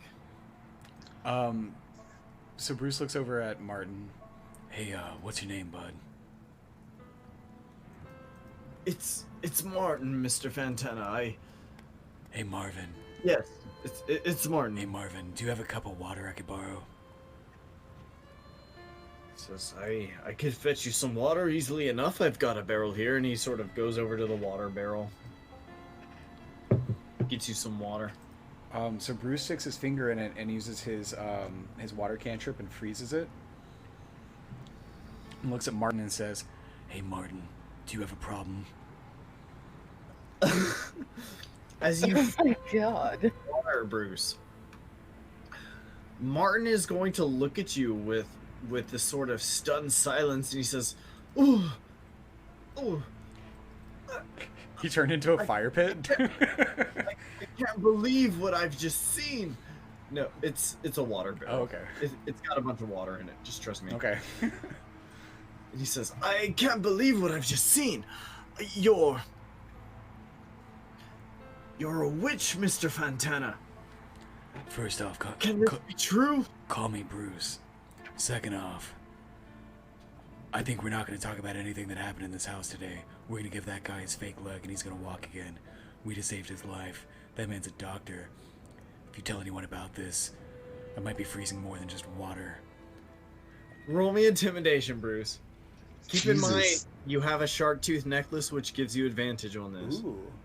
Okay, well, thank God, because I don't have any mods for it, so. Your iron eye tooth necklace. You still have a bunch of shark teeth. You still have 20 that you haven't used. 14? 14 is not bad. It's not bad. It's not bad. Okay. So he's going to say, Mr. Fantana, this is quite a shock. Bruce. Bruce, very well, just give him his leg, see what he says. I have little to say about it anyway. I go ahead and knock on the man's bedroom door to make Sure. sure he's Decent? prepared for someone to go in. He says, Martin, is that you, Martin? Come on in. So I go ahead and open the door, and I go ahead and lead with the prosthetic leg. Okay, so so as you're entering, Victor, and Bruce, Buttercup, what are you doing? She is currently walking up and into Chastain's to get some beer and food. Okay, as you enter, you're going to be greeted as usual by Yvonne. Yvonne, you'd say. Yvonne, I say. They're able to provide you with beer and food easily enough. Buttercup, are you looking for anything in particular? Nope, she just wants food and beer. And she asks how much it is so that way she can pay them. And mind you, she's sitting there. Her bandages are freshly changed, but half of her face is obscured. The wind screwed up all of her curly hair, and the bandages are starting to see little red spots are starting to show up because it's still slowly bleeding. You can see easily enough, Buttercup, that you have been seriously wounded overnight. There are a couple of patrons here. I'm gonna say it's not Percival and Randall here, who are still here. But there are a couple of patrons here, and looking over at you, they say, "Hey, you're that new girl from out of town, aren't you?" And looking over, it's a couple of gruff-looking men. She looks over towards them. She has to turn her full face towards them. And she gives a nod, yes, sir. I've been helping with the Clifton girl, and I'm happy to report that she is doing much better. Buttercup, these are 3 huge hunters. Each of them is at least 200 pounds, right? These are just giant fucking Nordic-sized dudes, right? And they kind of stare at you for a moment, and they say, "You're tougher than you look. We heard about the other night. One of the regulars here, Percival, was actually there. They say you were taking care of that bewitched girl, the Clifton girl. They say rain was coming out of the ground. Like something altogether different from a sickness. Is that true?" She looks over at the guys, and she's like, the other night I kind of lost my temper with one of the ladies, and I'm sorry for that, but from what is being said, I'm not going to deny that. But what I am going to say is that has ceased to be an element that she is suffering from, and she is resting peacefully just like any normal child would. She is on the mend, and we are very grateful for that. And with that, she just takes a huge couple drinks of her beer and sets it down. Okay. They watch you do this, and all of them look very serious, right? And these are all scarred, experienced old timers. not old timers really, but like, let's say like 45-ish. Not too old, not too young. And they're taking you seriously, Buttercup, and they sort of ask you, look, we've heard things. Are we dealing with a sickness? You're a healer, right? Like that other doctor, that fella. What are we looking at? She looks up at them. You know, yes, I am a healer, but not at the caliber that Dr. Victor is. Um, my mom was a medicine woman in my village, and she taught me everything that she knew. So I do the best I can, and I heal as best as I can. Um, but I cannot accurately diagnose or say necessarily what is wrong. I can treat symptoms and sew up wounds, though. At this, they say, speaking of healing, did you hear about old Marvin? Did you hear about what happened with the doctor and Bruce Fantana? And they looked at you and they say, you hang out with the likes of them, don't you? You heard about it, right? Apparently the two of them cut off old Marvin's leg, even though he didn't want it. At that, like, her eyes get huge. She's like, are you fucking with me? Are you serious? Like, they chopped off Marvin's leg? Like, no, I did not hear any of this because I have been with Cecily taking care of Beatrice. And or not Chastain, one of the hunters slaps his hands down. They say, oh, it's all true. I heard it. Apparently Bruce Fantana leapt across the room and knocked old Marvin out, punched out two of his good teeth, which is why they're not there anymore.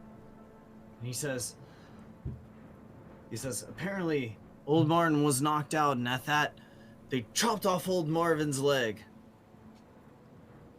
And now the two of them sort of take care of each other over there. But rumor has it, if you go to the fisherman's shack, you can see it. Marvin's leg is gone. Sure as tomorrow's dawn. Buttercup shakes her head and she like kind of scratches her hair, and she's like, dear gods, you know, takes a bite of her food and then just chugs the rest of her beer like a seasoned veteran and turns and looks at them. She's like, I had no clue that happened. They say, oh yeah, if you're a healer, you should go see him. I hear he's not too happy about it. I will definitely go and see him, but I need a little bit more of liquid courage before I make that venture. As you can see, and she motions to her face, I got in a scuffle last night with this weird creature, and it decided that it wanted to take a slice from my face. How much more do you want to drink, Buttercup? She's only going to drink a couple sips. She's trying to see how much more information she can get from them. Okay. Roll me an insight check.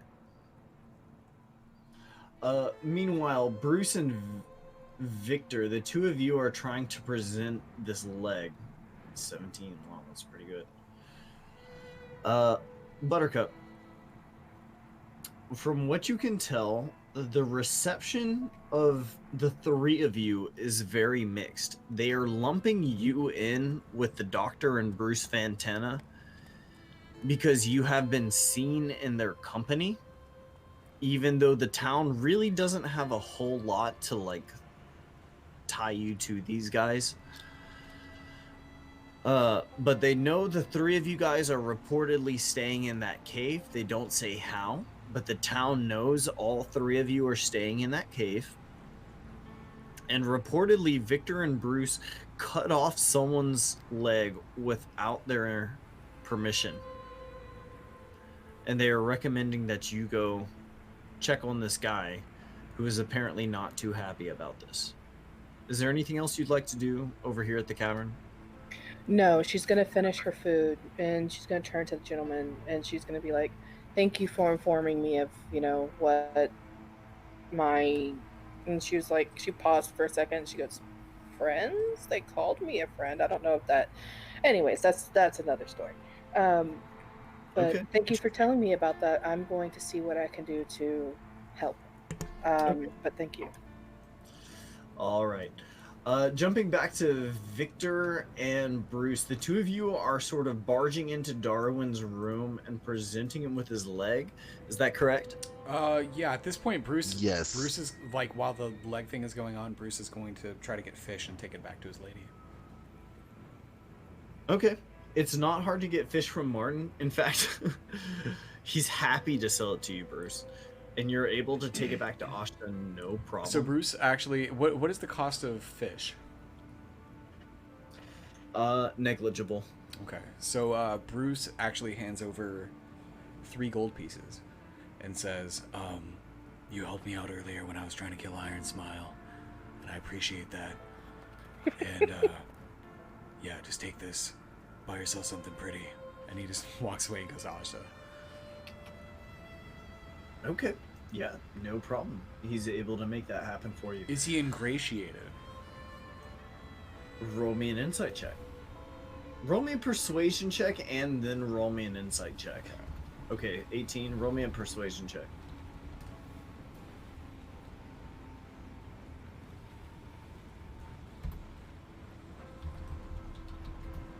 $17. Wow. Wow. Honestly, Bruce, he's happy just to get it from you. And in a way, you don't like this. It's the same fucking response that you get from everybody, dude. It's just another scrub who's happy to receive something from you because you're a celebrity.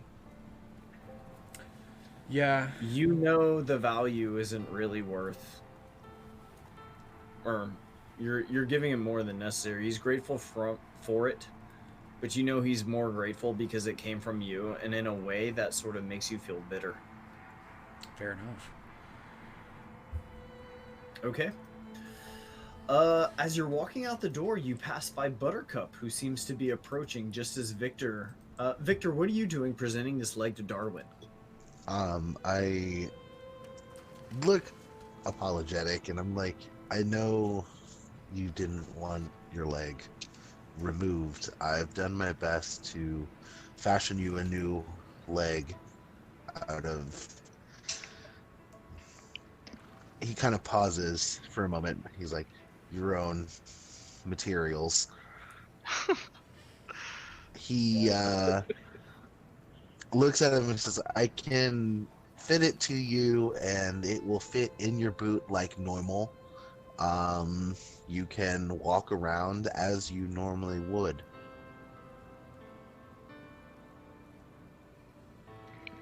Okay. Roll me persuasion at advantage, given that you're actually showing up with something to assist him.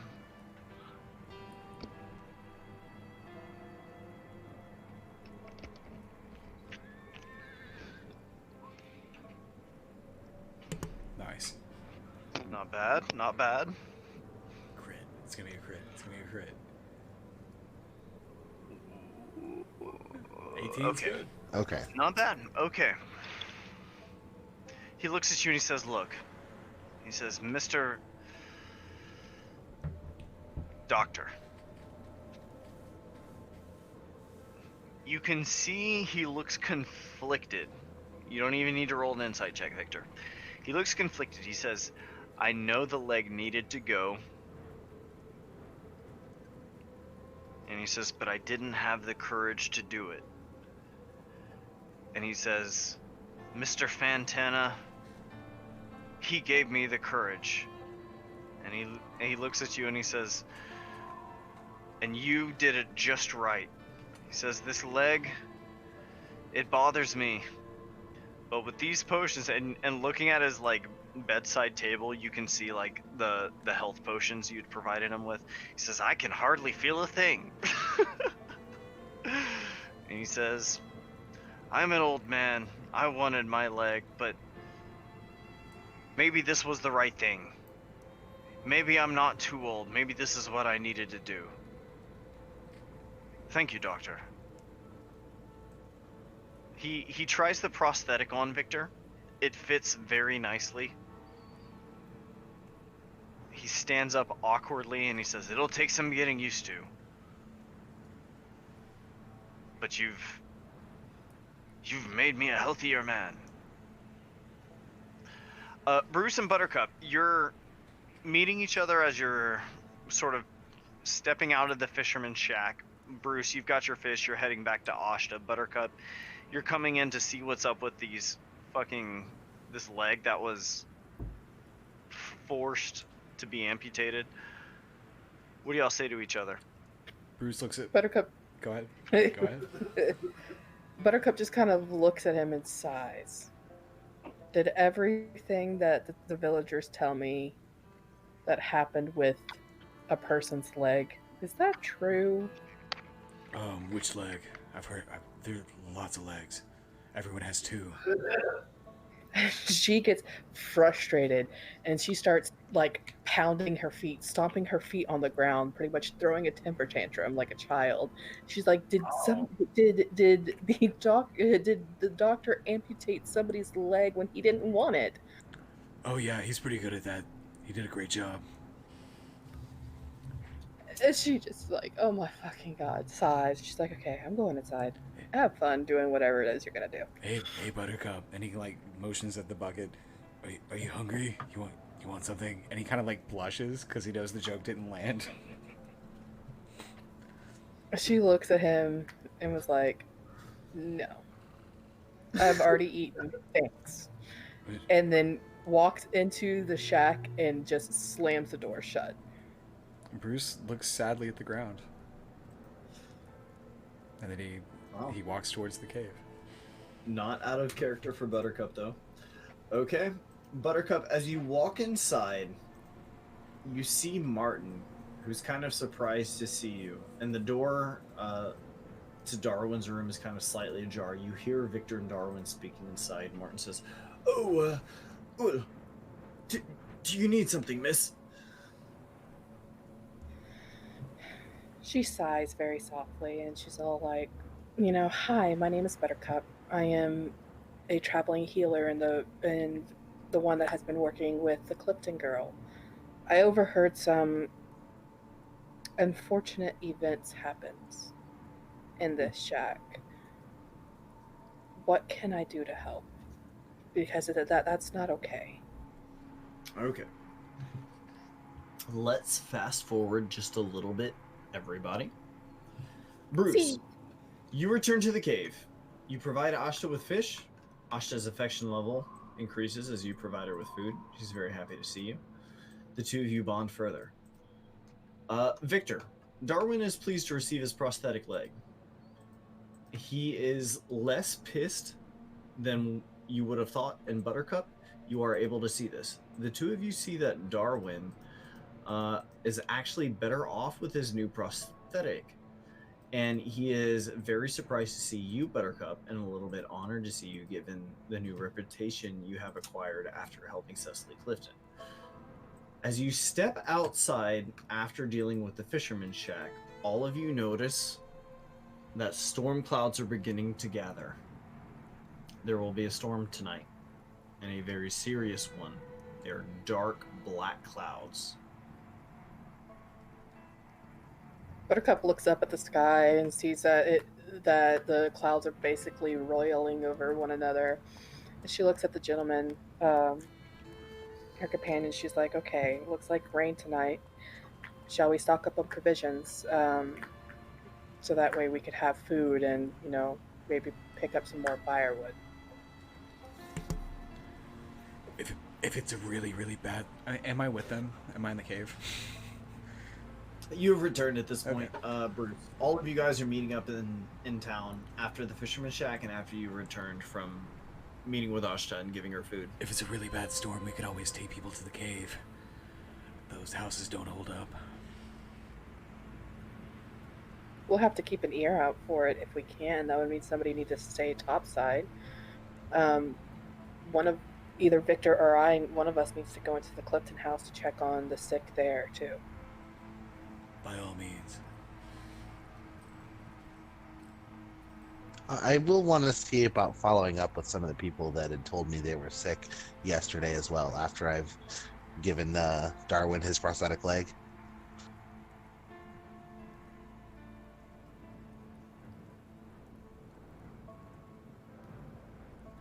And then afterwards, Buttercup's like, after we get done doing everything, I need to talk to you, the both of y'all tonight about some things that have recently transpired.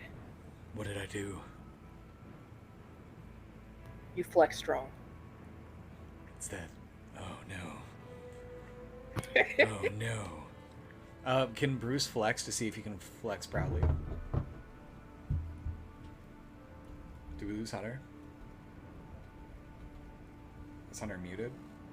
I don't know. Oh yes, I'm sorry, I was muted. Yeah, go ahead and performance check for me, Bruce. Victor, as you go about town asking everybody, or following up rather, there are 11 people who currently show symptoms. And, oh, Matt, I see you actually rolled 11. That was your performance check? For my flex. Okay, better than average. I'm getting it back. It's a great flex. Getting it back, Buttercup.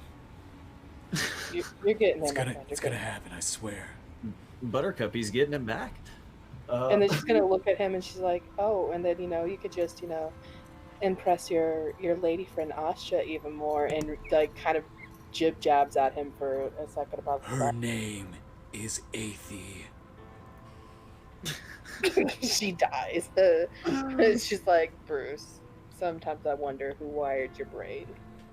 Victor, as you're going around town, there are several people who are infected, including members of the family in the let me see, members of Jocelyn's house, the bar patron that you guys had met before, or a couple of his, Eustace and his family from Eustace's carpentry. Marjorie is there, and then several other townspeople, but nobody from the old Odo's house, which is the next door house here.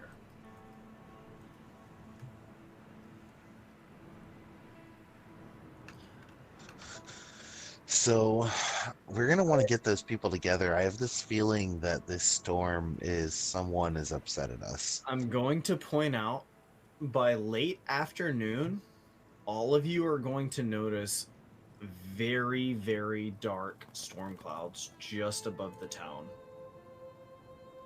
Roll me nature checks, everyone.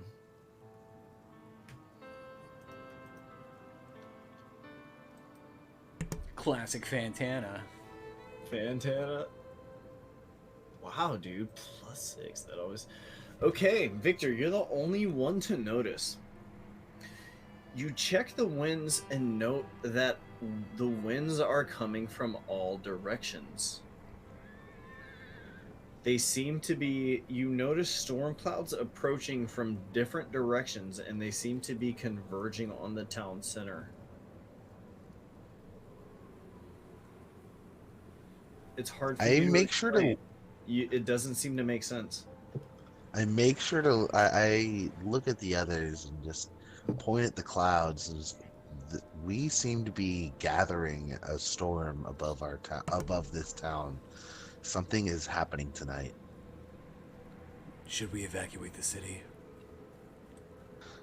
I am not sure if evacuation will do any good. We should gather everybody to protect them. Where should we? What do y'all want to do? Where should we take him? Buttercup pauses at that and she thinks about it. As She Victor looks at points out, you can all see the clouds are converging. She looks at both of her companions. She's like, we could have everybody gather at Chastain's. They should have plenty of space there. The sick need to stay in the Clifton house, but everybody else needs to go and be in one location. If not Chastain's, then the only other option is for them to go down to the cave where we're at. And I, for some odd reason, do not foresee that going well. I don't want them to see my pretty fish lady, but I don't know if there's a safer place.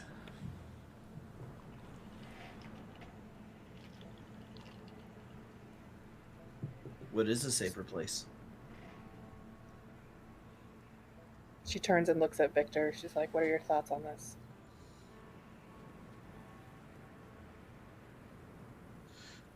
We definitely need to gather everybody into one location this thick together nearest us to protect them properly. I have a at- feeling that At this point, there is a torrent of raindrops that begin dropping on all of you. And you hear rumbles of thunder.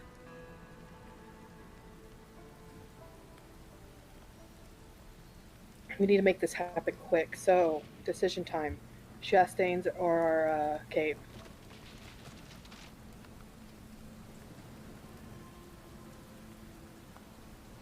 take the sick I would to the point out there's cave. also a Clifton house next to you. Take the sick to the house, put all the healthy and Chastains, and tell them to hunker down.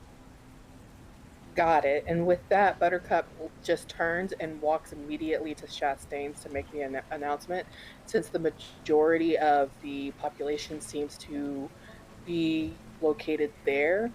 And then that way, everybody can disperse and knock on doors and help get everybody shifted around. Bruce, does that sound good to you? So what Bruce is actually going to do is try to convince Ashta to go to Clifton House. Ashta to go to the Clifton house. Yeah. Okay. Because he knows that her song is like a medicine, and all these sick people might be relieved by her voice. So, how were Bruce's symptoms after last night?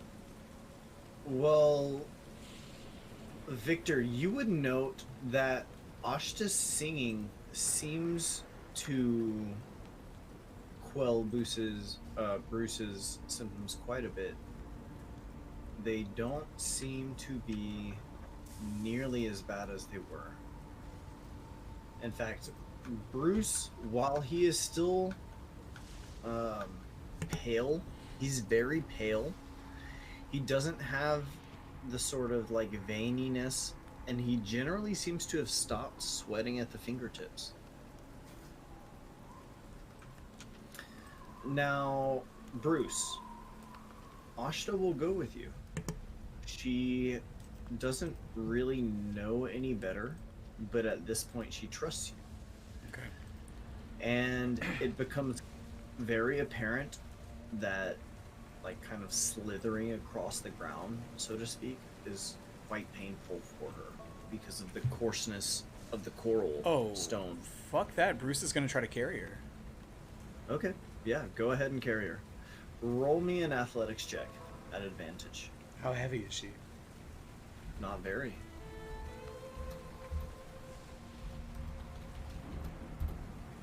13? Okay. Do I drop her? 13's actually good enough. Okay. She's not super heavy.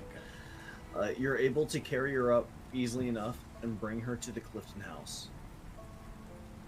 She is delighted to be in this environment. Roll me an insight check. 14. Okay. As you guys are climbing together, or rather as you're holding her and you're like climbing up the rope one-handed, don't ask me how. You just fucking like jerk Can I jump up there? up the rope. Can I jump up there? Can you jump up there? Roll me an athletics check at advantage if you're burning a key point.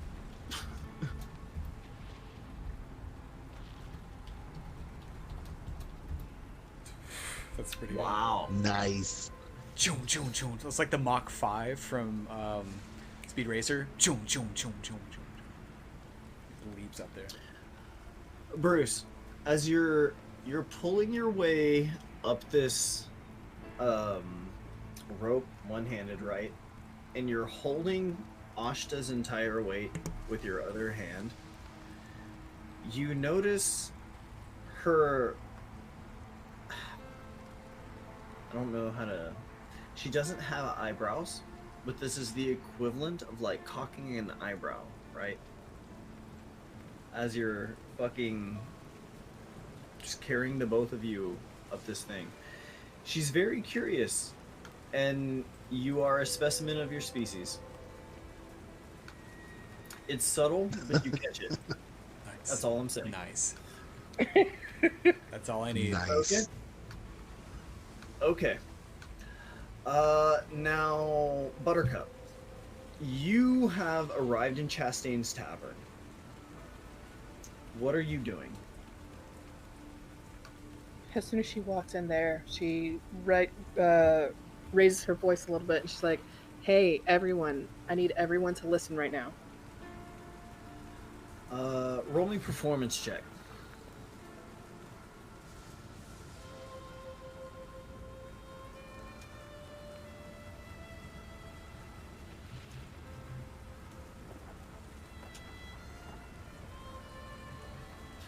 Hey, holy crap. Okay, Buttercup. Nice. You kick the fucking door in, right?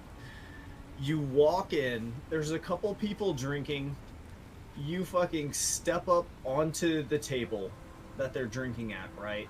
You step on a chair with your little 5-foot ass, whatever, and you step on the chair. Tiny but fierce. You step on the table, and then you just bellow in a way that fills the whole room. And you say what? Everyone, the storms here are unnatural.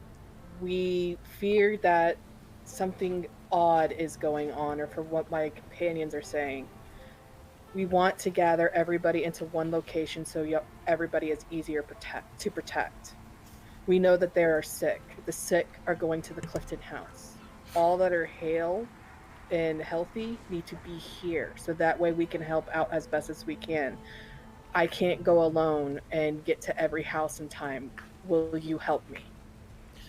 Roll me a persuasion check at advantage.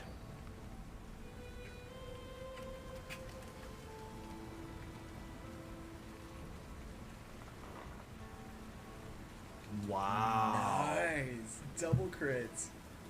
Wow. Okay. Just so you know, generally speaking, if you roll persuasion once, it will get you like both rolls. But since you rolled it twice, I'm going to go ahead and take that crit. So, you get the attention of everyone in the bar. And all of them believe you. And at this, one of the sailors stands up and he says, "I knew it. I knew these winds were off. This lines up with what she's saying. I think maybe the lass is right, especially with all these strange sicknesses afoot." And looking at this old sailor, you see it's actually old man Marcus over here in the corner. And he says, "I say we align ourselves with the lass. What say you, lass? What shall we do?"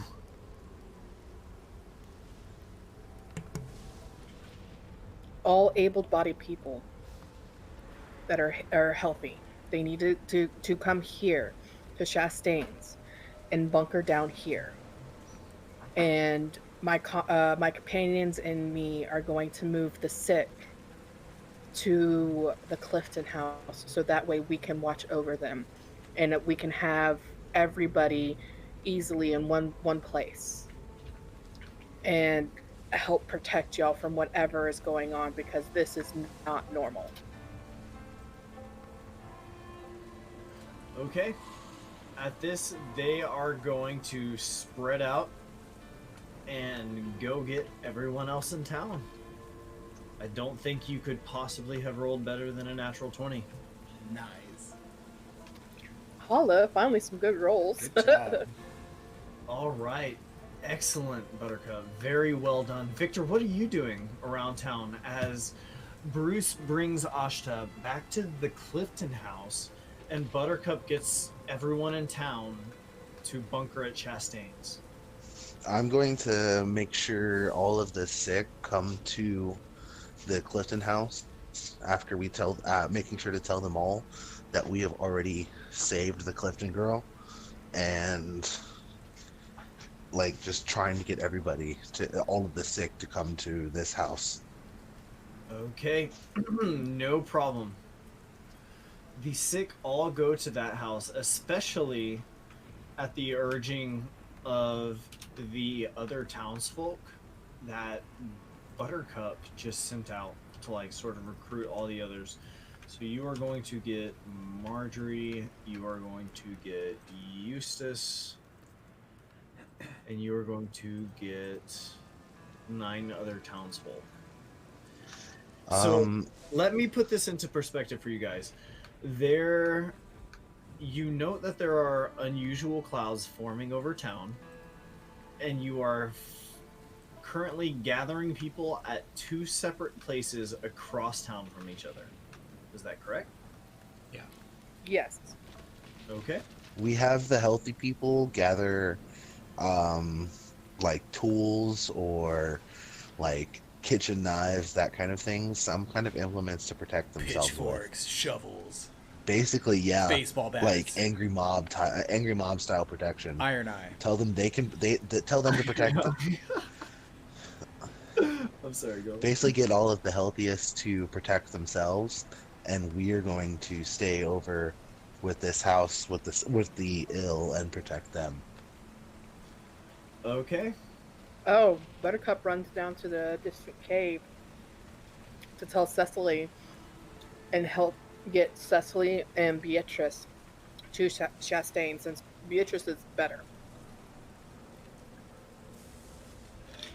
Okay, no problem. We'll go ahead and pull them out of there. Bruce just took his girlfriend and left them behind. All right, Bruce. Where are you guys staying tonight? We're gonna go ahead and say everybody gets to where everyone needs to be. Buttercup, you have successfully recruited like pretty much the majority of the townspeople to come to Chastain's for the evening at the urging of some of the other locals who you have recruited to your cause with your successful persuasion check. And Victor, over there you have 11 townspeople, including the carpenter and Marjorie of Marjorie's Grocery. I'm gonna make sure to go ahead and repair the hole in the roof that I had created previously for the water to escape, and so that any more water doesn't come in. Okay. Is there water on the roof currently? No, that's no problem for you, Victor. Don't even sweat it. You can patch a hole, dude. Sweet. Okay. So yeah, go ahead and I just patch that hole real fast, and then basically I'm going to stay up there, and if no one else is outside, I'm going to assume my new form. Okay. You are assuming your new form. If no one else is outside, the house, right? I'm outside on the roof of the house after I've repaired it. Okay. Let me just. Bruce, where are you tonight?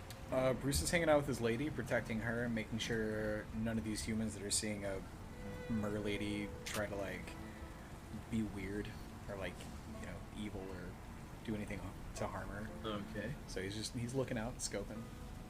Fair enough. There's not nearly enough people in that house, but we're gonna say there's 11 people in that house. Okay. And Buttercup, you First have thing- the majority of the townsfolk with you over there. They are frightened. They know there's something up with these storms. It's storming super hard. All of the sailors are spooked. Some of the other townsfolk who don't understand weather don't really know why the sailors are so spooked. But Marcus is creeped out. Creeped as fuck. What are you doing over here? So first thing she does is she gets Cecily in and goes and just helps herself and puts the sleeping Beatrice onto a bed. And just by looks, you know, you could tell that the child is better. Okay. You know, she is not creepy or anything like that. So tucking her safely into the bed, and then she's going to go address the people and be like, whatever we have gathered, whatever implements that are needed in order for you to be able to take care of yourself.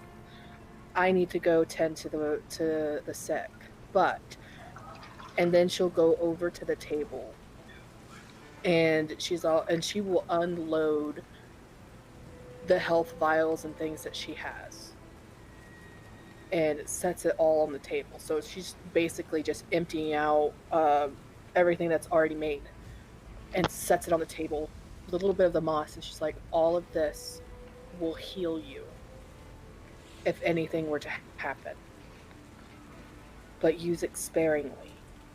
I don't have much, but this is all I have. Okay, most of the townsfolk are here. How much of this moss do you have? You said I had a large chunk, and she gave a small chunk to I think you had Ashka. like 10 total. And I think you used 1. Yeah. So she's gonna leave 5 there. Okay. Sure. They take 5. So you have 4 left. The townsfolk at this point have a tremendous amount of faith in you. You guys are all going. Have you already used your inspiration? I Victor, did. Victor, take an inspiration back. If you haven't done Sweet. so already. Yes. Okay. Alright. Everyone is preparing for something. Nobody really knows what. Do any of you guys tell the civilians what everyone's bracing for? There's a tension in the air because everyone can see you guys waiting for something. Buttercup doesn't know what to expect. She has a general idea, but she doesn't want to assume anything. So she looks at the townsfolk. I wish I could help soothe your worries, but I don't know. I just know that we need to be prepared. And thank you. Thank you for listening, because this gives us all a fighting chance. Okay. Bruce, Victor, you guys saying anything to your townsfolk? I'm not in. I'm not in there. I'm on the Oh, roof. that's I right. haven't left the roof. I haven't come back inside. Zarthik is upstairs. Yes. Okay. And I'm gonna go ahead and do a stealth check. All right. Bruce, are you doing anything? So Bruce can read the room, and he sees that all the 11 people plus his lady That's not right. Let me adjust. plus his lady Fishfred, they all look nervous, correct? Yes, everyone is extremely nervous, but they are comforted to be in the same room as Bruce Fantana. Yeah. So Bruce looks around and he looks at one of the random villagers and he says, "Hey, what's your name?" She says, "Hi, my name's Nicole. You're talking to a child." "Hey, are you scared?" She says, "Yeah, I'm real scared." She says, "But you know what you're doing, right?" "Oh yeah. Yes, you see, even Bruce Fantana gets scared sometimes. Not that long She ago. says, "No way." Yeah, not that long ago, I was in this weird gelatinous cube, and this guy I tried to punch, he like got me out of there. I was pretty scared before that happened, but luckily, I had the help of a friend, and today you have the help of a friend too, and your friend just happens to be Bruce fucking Fantana." Sorry, I was waiting sorry for for it. the language. Sorry for the language, kid. Sorry, guys. Forgot she was a kid.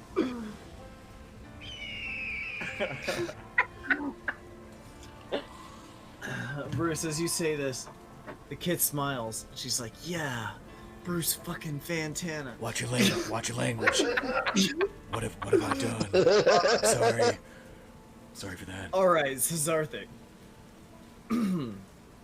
Where's that stealth check at? Did you roll that already? The first one is they didn't have the modifier right, so I guess it'd be another +3, so 17. Is it rolling for Victor? Or is it rolling? It's basically rolling for Victor right now. I don't think I have the right token select. Let me fix that for you real quick. Zarthik should have. How much deck should Zarthik have? It's +2, and Yeah. then proficiency ×2. Okay. There you go. dope. Much better. Wow. Okay. So, you sort of blend into the environment. So you're going to be the first one to see them. And they don't just come from like one location.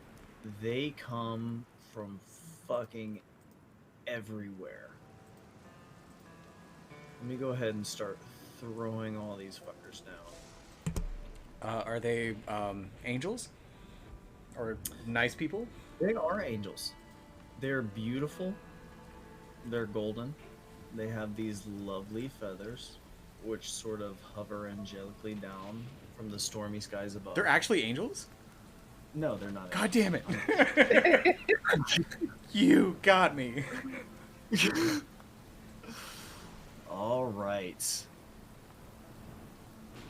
Now, Cesarthic. Am I pronouncing that right? Cesarthic. Yes, you are.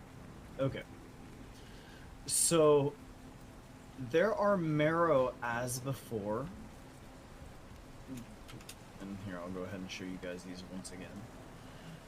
But in addition to these marrow, there are these tall, pale, slimy creatures Ugly.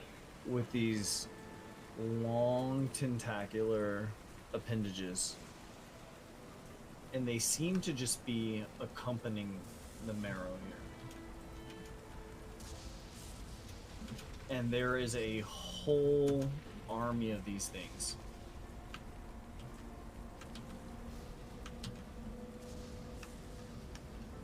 And in fact, they seem to be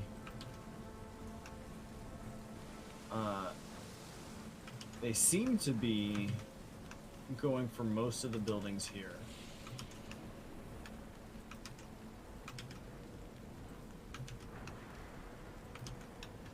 All right. Okay, everyone. Victor, or Cesarthic rather. Since this is like such a mass combat situation, what would you like to do first? As basically out of the ground, where there are like puddles of water, these creatures are going to start coming en masse. And they cover the entire city. You know that most of the townsfolk are fortified on the other side, near where... Here, actually, let me put this music on down here. Boop. You know, most of the townsfolk are fortified over at Chastain's Tavern. However, the remainder of the sick folk are in the Clifton House beneath you. None of these creatures seem to notice you. Most of these creatures are going over to houses and sort of like crushing down the doors and stepping inside. Only a small group comes to engage the Clifton House. And Out Bruce, loud, you can still hear from pounding on the door. So I'm still in stealth. I don't want to give away my position, but Cesarthic is going to ask a question. Give me 1 second.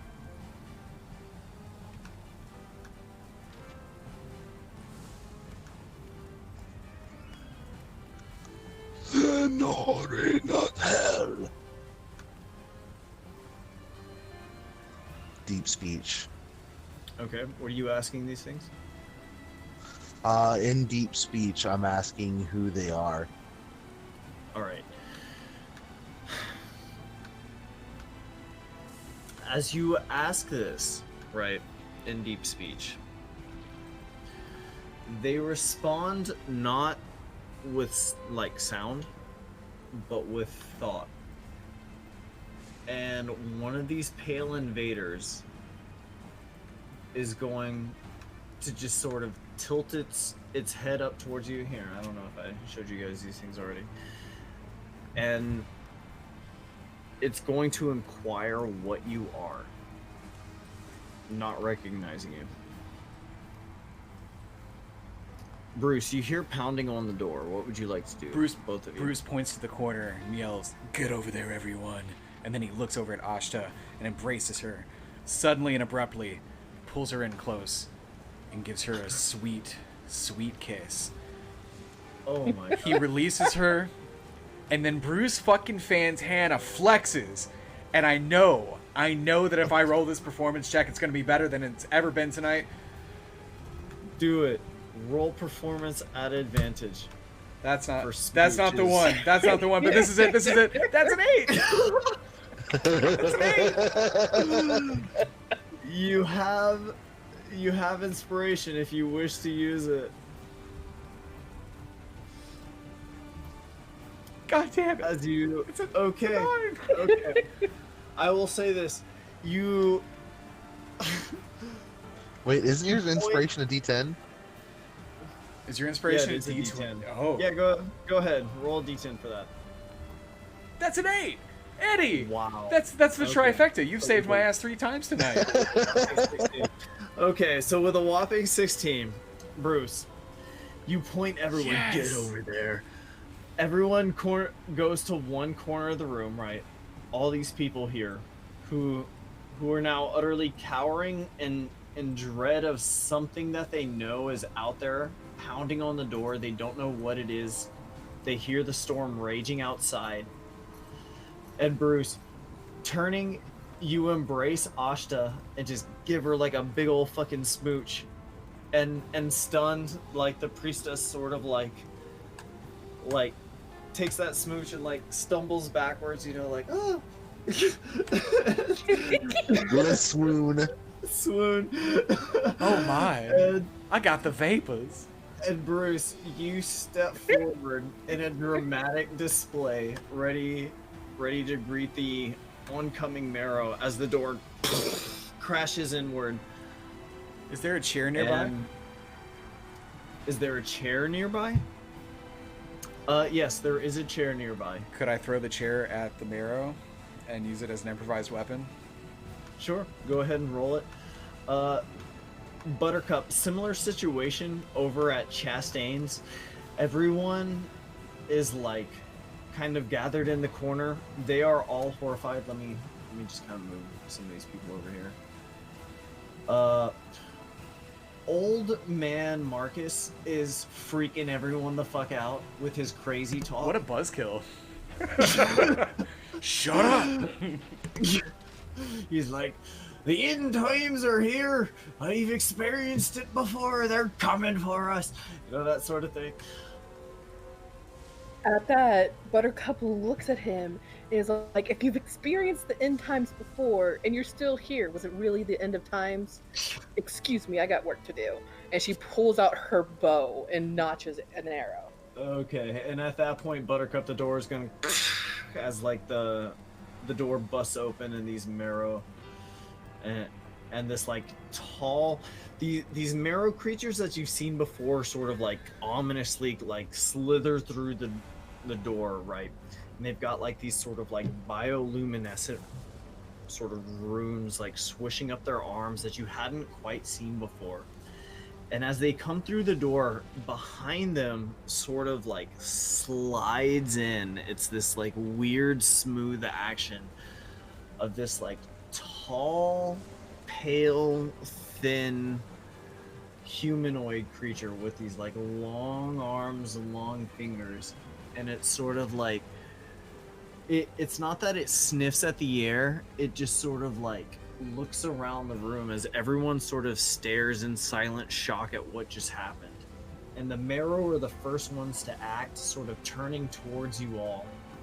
But everyone's sort of gazing in horror at this like slithering tall creature that kind of just like looks blindly up at the ceiling and in the air around it. What are the odds that Victor sees the Pale Invader entering Chastain's?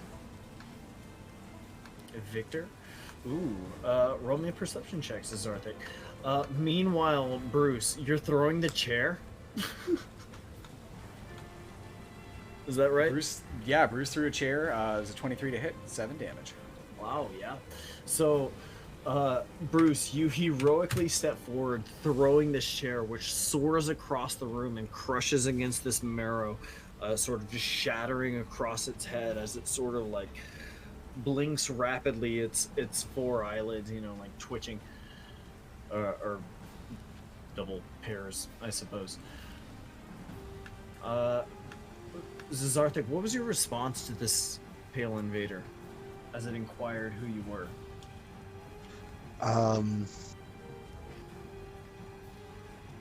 He just thinks back because obviously read his mind.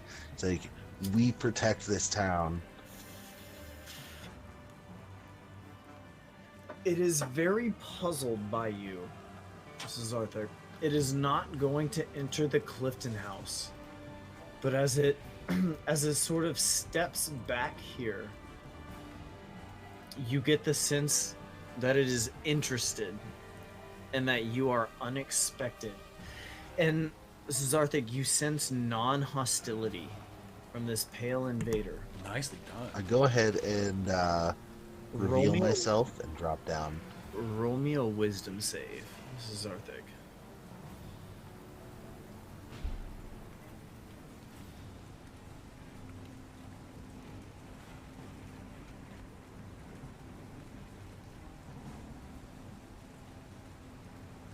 A 14. Okay. Zazarthik.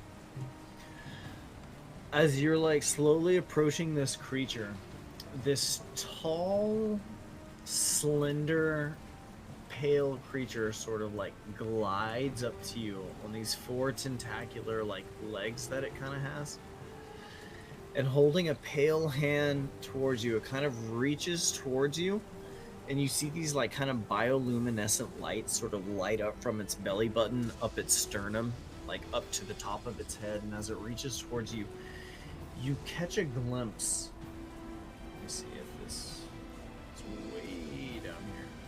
You catch a glimpse of this sight of this singing shelled creature. Oh shit, it's gonna change it to this song. But you see this creature. It is a similar creature that you had, or that Bruce had seen. You see that there? Yes, I do. So, Zazarthik, you are now seeing this same creature.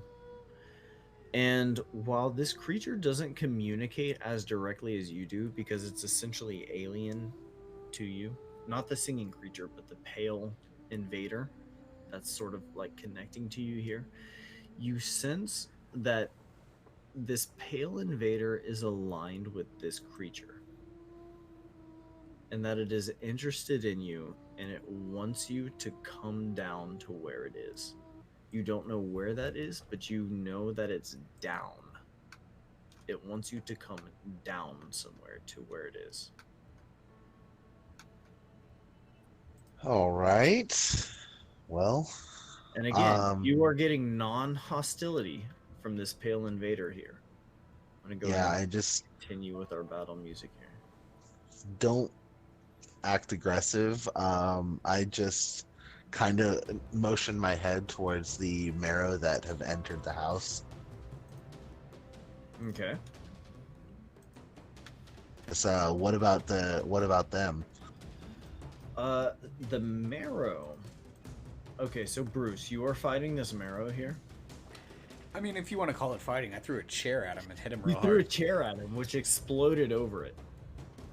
And Buttercup, you had done what exactly? All she did was notch an arrow and tell Marcus to shut up because he's being stupid. Okay. So this pale invader had walked in on you. What were you doing? Bruce had thrown a chair at this thing. What are you doing, Buttercup? She had just notched an arrow whenever they came in, and so she pauses because she sees the marrow, and then her face, turns pale because of the invader. But in all of her rush, like her necklace is like kind of out and just there, and she's having like to turn her head just a certain way to be able to see all of them, and she's like, "Oh shit." And so she thinks about it for a second, and then she takes off the necklace and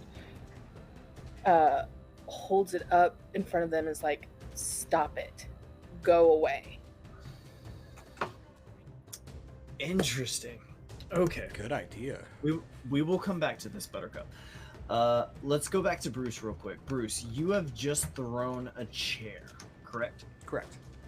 It explodes over this marrow. And Cesarthic, after having this strange non-hostile contact with this pale invader here, you're going to come through the door just in time to see a chair explode over this marrow. And let me go ahead and just roll some quick initiative here. Bruce, go ahead and roll me initiative. Cesarthic, if you'd like, go ahead and roll me initiative. Wow.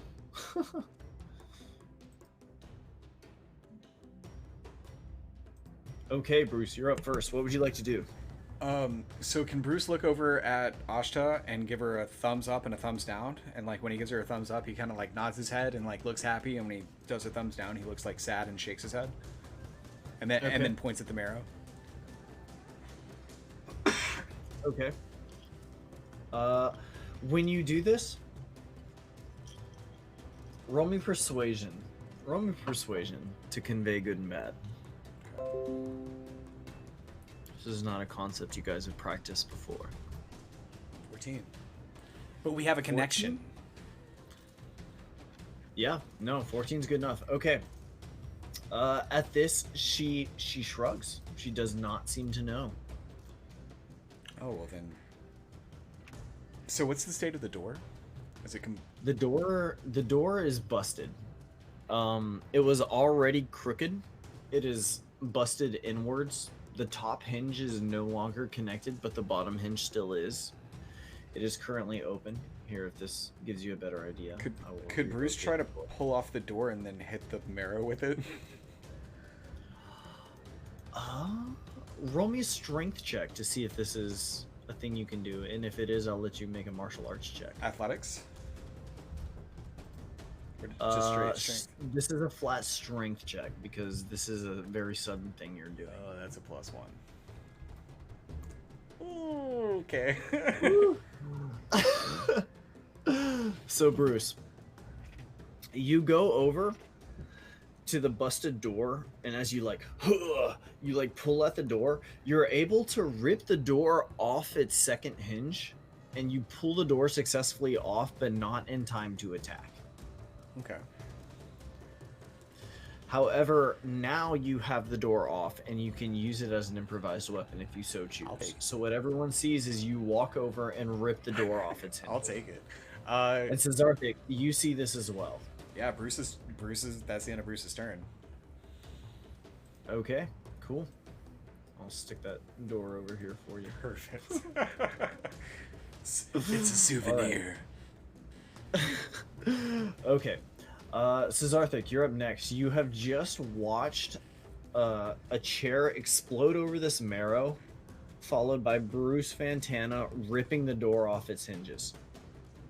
Cesarthic kind of grabs the marrow on the shoulder non-threateningly and then says the deep speech word for priestess, kind of indicating Ashta.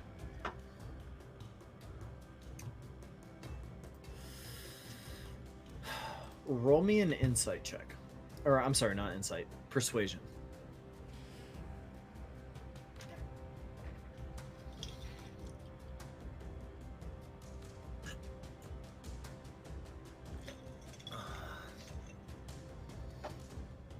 $13. Okay, not bad. Ooh. I'll make it good. Nice. Okay. Okay, Cesarthic. As you do this, it looks at you in sudden, intense confusion and over at Ashta, and then back at the Pale Invader. And the Pale Invader sort of slowly, like, waves a hand, right? And this marrow looking over at you, Bruce, and you, Cesarthic, is going to sort of, like, glare around the room and then disengage, and it is going to slide back out. Meanwhile, Buttercup, you are, remind me again, you're holding the amulet up? Yes. And At she's this- screaming stop. and you're screaming stop. At this, most of the townsfolk gathered in the corner are sort of watching in horror, and these two Marrow are going to sort of each flank either side of you, spears pointed at you, and this pale invader is going to like sort of like very it's kind of eerie how graceful it is, but it sort of like slides through this doorway and sweeps up to you. And looking up close, you can see like where there may once have been eyes, those have long evolved away and have been replaced by these gills and these sort of like sensory organs. And it places these like long fingers like on your cheeks, Buttercup. And you see these like kind of like bioluminescent patterns like light up from its belly button up through to the top of its head. And you too are going to see that same here, it's going to interrupt the music, but fuck it. You're going to see this same view of this creature down here singing. And you get the overwhelming sense that it is calling you downward.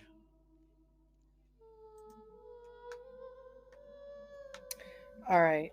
As soon as, he touches her cheek, she kind of flinches a bit because she's not used to people touching her. It wasn't out of like a fear, it was more of a startle reflex. It's cold and clammy. And she leaves the hands there as she sees what's going on, and then very gently with the hand that is holding the amulet, she goes to reach out and touch its cheek very gently and asks, "Will you leave the townspeople alone if I go?" Okay, so here's what happens. Move this back over here and get our combat music going once more. So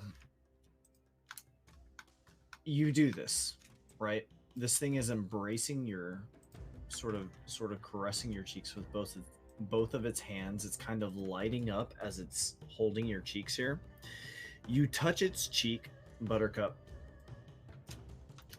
and again, it's cold and clammy to the touch, and you can feel like its organs. I don't know how to describe this really, but like, you know how you can feel a heartbeat through touch? It's like a faint like vibration, Yeah, definitely. You can feel its other organs sort of humming and whirring within its body, and this sort of like succession as these organs kind of light up as it's like transmitting this message.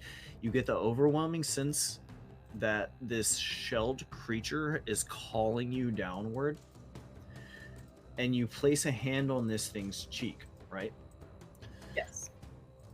At this, both of the Marrow are going to sort of glare at the other townsfolk here, and this pale invader sort of takes these like long cold fingers off your cheeks and kind of waves a hand, and these two Marrow who are pointing spears at you are going to sort of like relax their guard, and this pale invader is going to take a step back, and these Marrow are taking a step back as well. Sizdarthic, you are still outside, correct?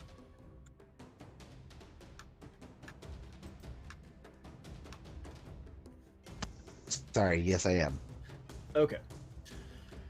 You are going to see, especially as these Marrow begin to recede, the pale invaders, the Marrow are kind of gathered in like kind of an outer ring around the edges of town. Many of them are outside of the houses, which are now empty, as many of them have discovered. The pale invaders looking around town are talking to each other. but they're not doing it with sound. It's weird. One of them will sort of light up in these like sort of brilliant, beautiful bioluminescent patterns, and then another one across town will sort of light up in response, and then a few of them will light up, and they seem to be having a discussion between all of them. And then after a moment, they seem to reach a conclusion, and all of these marrow and pale invaders sink into water. And without any further ado, just vanish from the town. Dun dun dun. Nice. Good work. Sweet. That's the second time I fucked up Cecily's door. I think my daughter just woke up. Do we need to put a pin in it?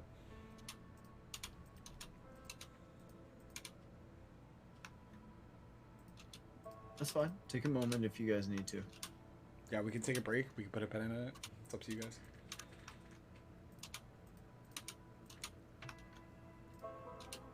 He's checking on the baby right now.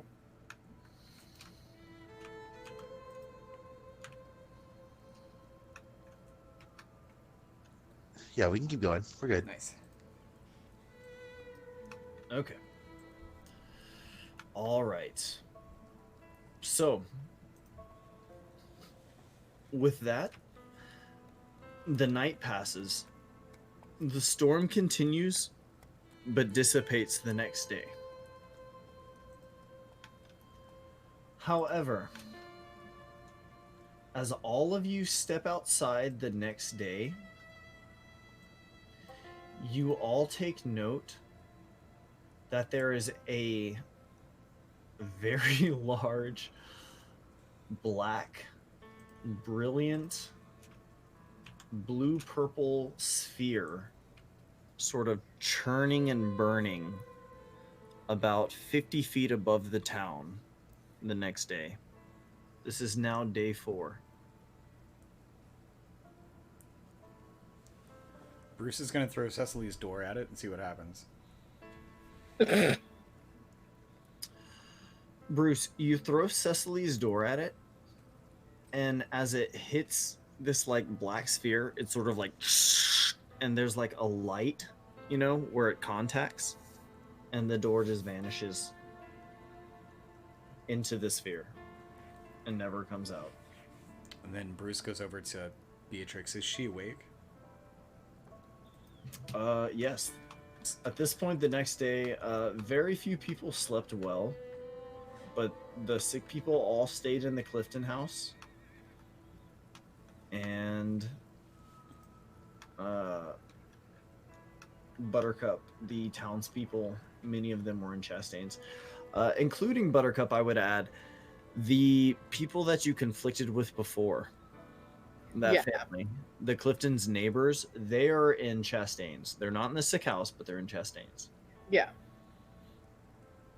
Okay, so beginning of day 4, there is a large blue, purple, black, brilliantly shining, churning, burning sphere 50 feet above the town. And it scares the fuck out of everyone. And everyone the next day looks into the sky the day after seeing these strange pale invaders in their town. And they look at this black sphere in the sky and they say, "What the fuck is that thing?" And at this point, the entire town is fully terrified of what is going on, and no one knows what to do about it. Some people are considering leaving town. Many of them don't want to because their livelihoods are tied up in the town. First thing Buttercup does is, she rubs her face and then, rebinds it, because of the bandages and everything, and properly disposes them. And then she turns to look at the people to check on them, and her eyes stop at the people that that were the Clifton's neighbors. And she canted her head to the side and just very calmly asks, "Aren't you sick?"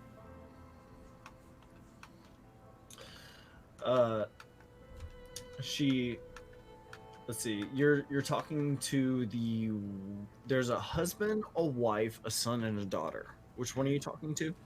The wife, because that's the only one she interacted with. She was like, so isn't you and one of your children sick? She grimaces, and the others are kind of alarmed at hearing this, and she's like, yes, it's true. We're concerned that there may be something wrong with me and my son. She wasn't even in the mood to fight, even if, Victor was present. And she just looks at, like, she's exhausted. She just looks at them and just motions, go to the sick house. We're working on the sick there. At this, they just nod. They nod and they go to the sick house. Cesarthic, do you stay in that form all night long? No, well, I would have stayed hidden out of after they all disappeared, but I probably would have changed back at some point. Yeah, that's pretty grotesque, right? That's cool. Yeah. So this is what we're looking at. We're looking at like a cross between like crustacean and aberration, a monstrous form indeed. And I would note that your skin sort of has this adaptive camouflage to it. So anyways, you are doing what? I'm going to, but before morning, I would have changed back into my human form and probably tried to get some rest. Sure. All right, so beginning of the fourth day, what would you all like to do? The town at this point is on full alert. Everyone is terrified. You guys have done a great job ingratiating yourselves to everyone. Even even Marvin has forgiven Victor, granted a pretty solid persuasion check on top of the presentation of a successful prosthetic has lifted his mood. We got something going on over here with Bruce and Ashta. Did I say a ping over there? Bruce is going to look over at Beatrix and say, hey, sorry about your door again. Beatrice is unconscious. Okay. She says nothing. Beatrice and Cecily are in Chastain's. Oh, are they both? Okay, perfect. Oh, okay. Yeah. Cool. All right. Well, good. She's not there. I can tell them whatever I want. So these are all sick people in here? These are all sick people, yes. Bruce There are a couple shopkeepers here, in addition to 6 civilians. Bruce is going to look at Ashta and he's going to start singing the Ashta song. You're going to sing to Ashta? Yeah. Roll me a performance check. You can do it. 12. 12. Okay. It's not the best singing, but it's not the worst. Go ahead and take an inspiration back if you haven't done so already. Okay. Okay. So, recouping the next morning, Victor, you had seen creatures enter Chastain's Tavern, and you had also seen them sort of come out before everybody left again. Getting back together with Buttercup, Victor, and Bruce, you guys find that everyone survived the night. There was very little conflict, actually, because both groups were able to sort of come to non-hostile agreements, I guess I should say. And all of you describe seeing the same thing. Bruce, as Buttercup and Victor are talking about what they saw, here, let me put you guys over here. As Buttercup and Victor are talking about what they saw, Bruce, you are reminded of the shelled creature that you had seen in your visions when you were carried off the cliff by the horse. I relay that to my homies. Buttercup, just kind of looks at him confused, and her eyes widen, and then she looks between the both of them, Beatrice is still asleep, but do you think she saw the same thing?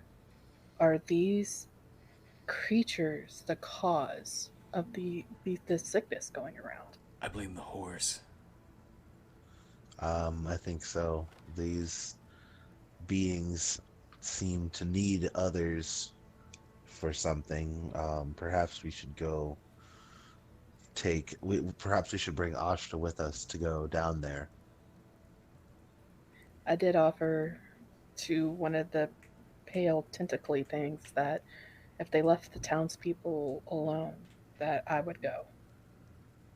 And she fidgets with the necklace around her neck. How high up is that orb? That orb is like 50 feet off the ground. Damn. It's also quite large. I'd say it's about like 100 feet in diameter.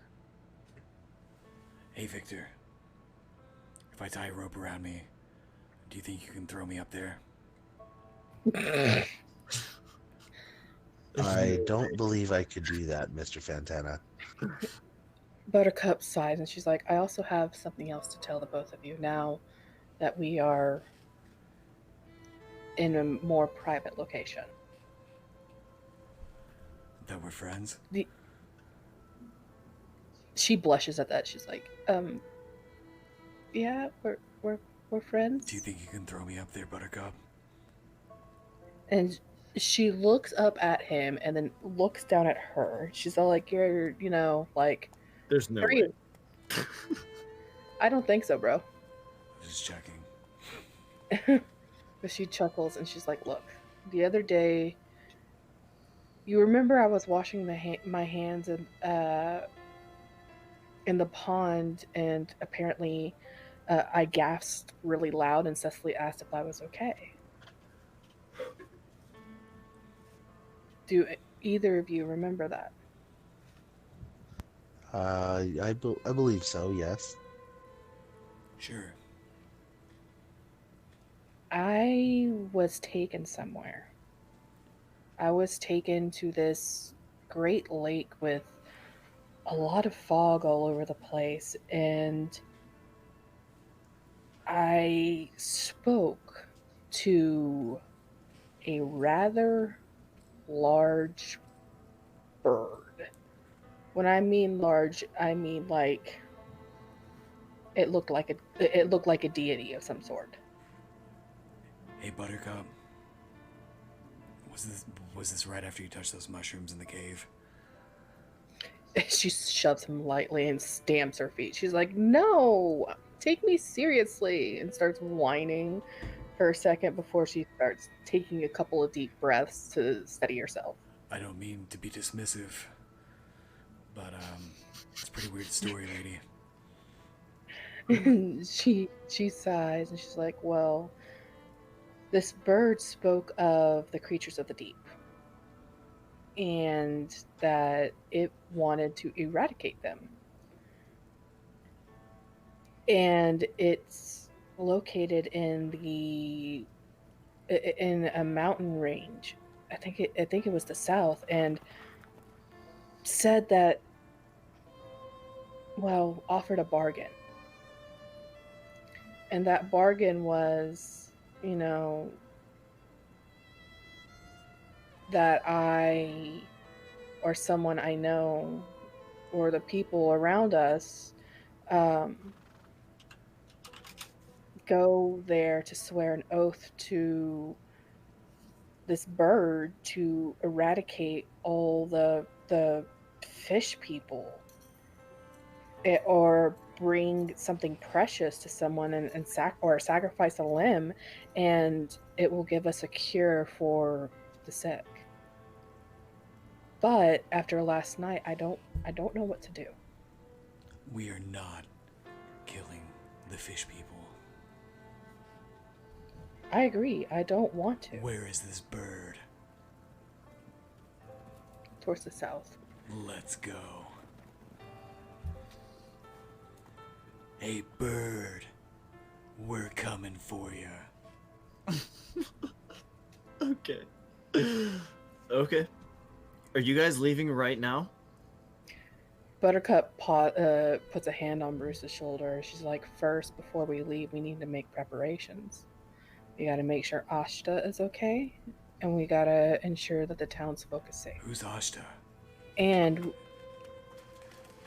it's your girlfriend. I thought her name was AP. It's Ashta. Okay, well thanks, Buttercup. Buttercup, you also know you need to bring a gift that is an item that is precious to someone unless one of your party members is willing to sacrifice a limb. That's what she tried to convey.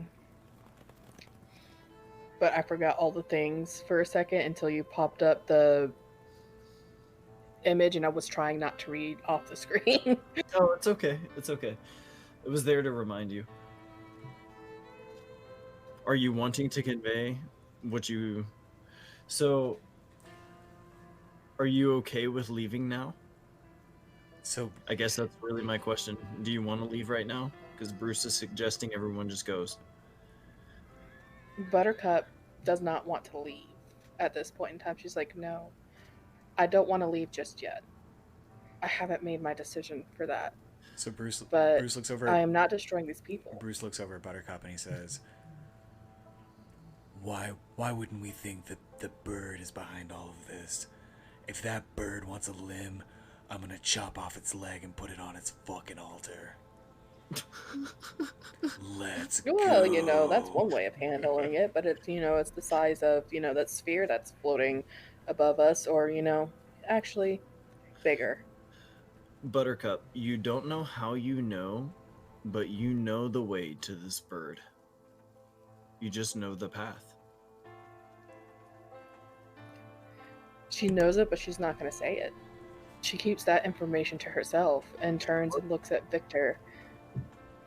What are your thoughts on this? I believe we should go visit the deeps and try and communicate with these creatures, but I don't know if we have the ability to. If we go to the bird, we have to bring something precious. I don't have anything precious. Or one of us has to sacrifice a limb. I have something precious. What do you have? I will sacrifice. What do you have, Victor? You will find out. Ooh, what do you have? Dun dun dun. Okay, do y'all want to go then? Yeah. Before they go, or Buttercup stops them before they head out. Let's check on the sick. Let's check on the townspeople, and make sure we have our rations, and make sure we are supplied as best as we need right now, and then we will leave. Like, Before we leave, while this is happening, Bruce is gonna go up to Cecily, and he's gonna say, "Hey, Sydney, I got a couple things to tell you. First off, I kind of fucked up your door again. I'm really sorry about that.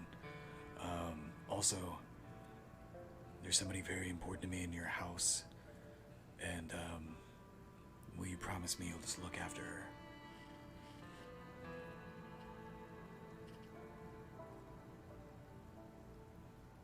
Hello? Hello? did he mute himself again?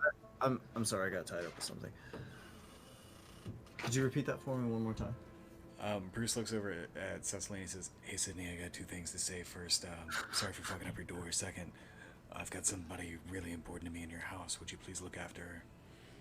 Oh yeah, dude. Yeah, definitely. After helping her out last night, saving her from those marrow, and then saving like the whole town from everybody here, in conjunction with Buttercup, she is all too happy to look after Ashta, who is already helping Cecily as Buttercup showed her. Bruce takes his final healing potion and he gives it to Cecily and he says, "Sydney, I can't bear to say goodbye to her. Would you please give her this? Make sure she has fish." She frowns at you, and she says, "I'll make sure she has fish." And a healing potion too. And a healing potion. And she says, "I'll be sure of it, Mr. Fantana." It's Bruce. Call me Bruce. As you leave, Bruce, you see Ashta kind of frown at you. I see it. Bruce is gonna go talk to her and just give her a hug and say, I gotta go. I gotta do this. But he won't look at her. He won't look at her in the face. He won't look at her in the eyes. I gotta go. I'll be back. I gotta go kill this Do bird. you cry, Bruce? Are there Should I any- roll for are it? there What would any I... tears? Constitution? Do you want to? I don't know. It's up to you, dude. No, he cries. There's like a singular tear. A single tear. Yeah, that pops out Oh of my. Bruce Fantana's left eye, and he says, "Oh, it's just sweat," and kind of like rubs it away real quick, and then Oh my he just God. like turns around and walks slowly away from her, but then like stops because he knows she's looking. He doesn't look back, but he just lifts up an arm and gives her a thumbs up, and then he walks away. Oh my God. It's so good. Okay, Bruce. All right. Okay. So everyone's headed up to the mountain. Is that correct? Yes. Sounds like it. All right. So you guys are headed up towards the mountain. Now, the thing I want to point out about this mountain is that the landscape around here, you guys are up on cliffs, right? But generally speaking, it is flat terrain. You're gonna have to zoom out a little bit there. Oh yeah. This mountain is like this large singular mountain range, kind of in the middle of this flat forested terrain. And as Buttercup is leading you all towards the mountain, it's kind of odd, but she's sort of walking with purpose, as if she knows exactly where she's going. And she leads you all up this path, up this long, arduous trail, to where you guys finally get here. Let me throw your characters on this map here. You guys finally get to this point where you're just reaching the heart of the mountain, and you're all maybe like right around here-ish. And Victor, I'll throw you here. Victor, I would point out that you are particularly out of breath. Buttercup and Bruce are just like striding along, and your cheeks are flushed. This is a little more cardio than you're typically accustomed to in your human form. Hey, my constitution's not bad, okay? Is your constitution not bad? I'm thinking you're like this nerd keeping My up with like constitution's a the 14. ranger and the monk, you know? I'm not like very fat. I'm not very strong, but I have a solid, stamina. Okay, sure. Low. There's a gap. There's a gap between you guys, but you're keeping up. You haven't complained. You haven't bitched. But you're a good like 10 feet behind them for the remainder of the path. But Buttercup, you lead everyone up and up and up, and finally, at the heart of this mountain,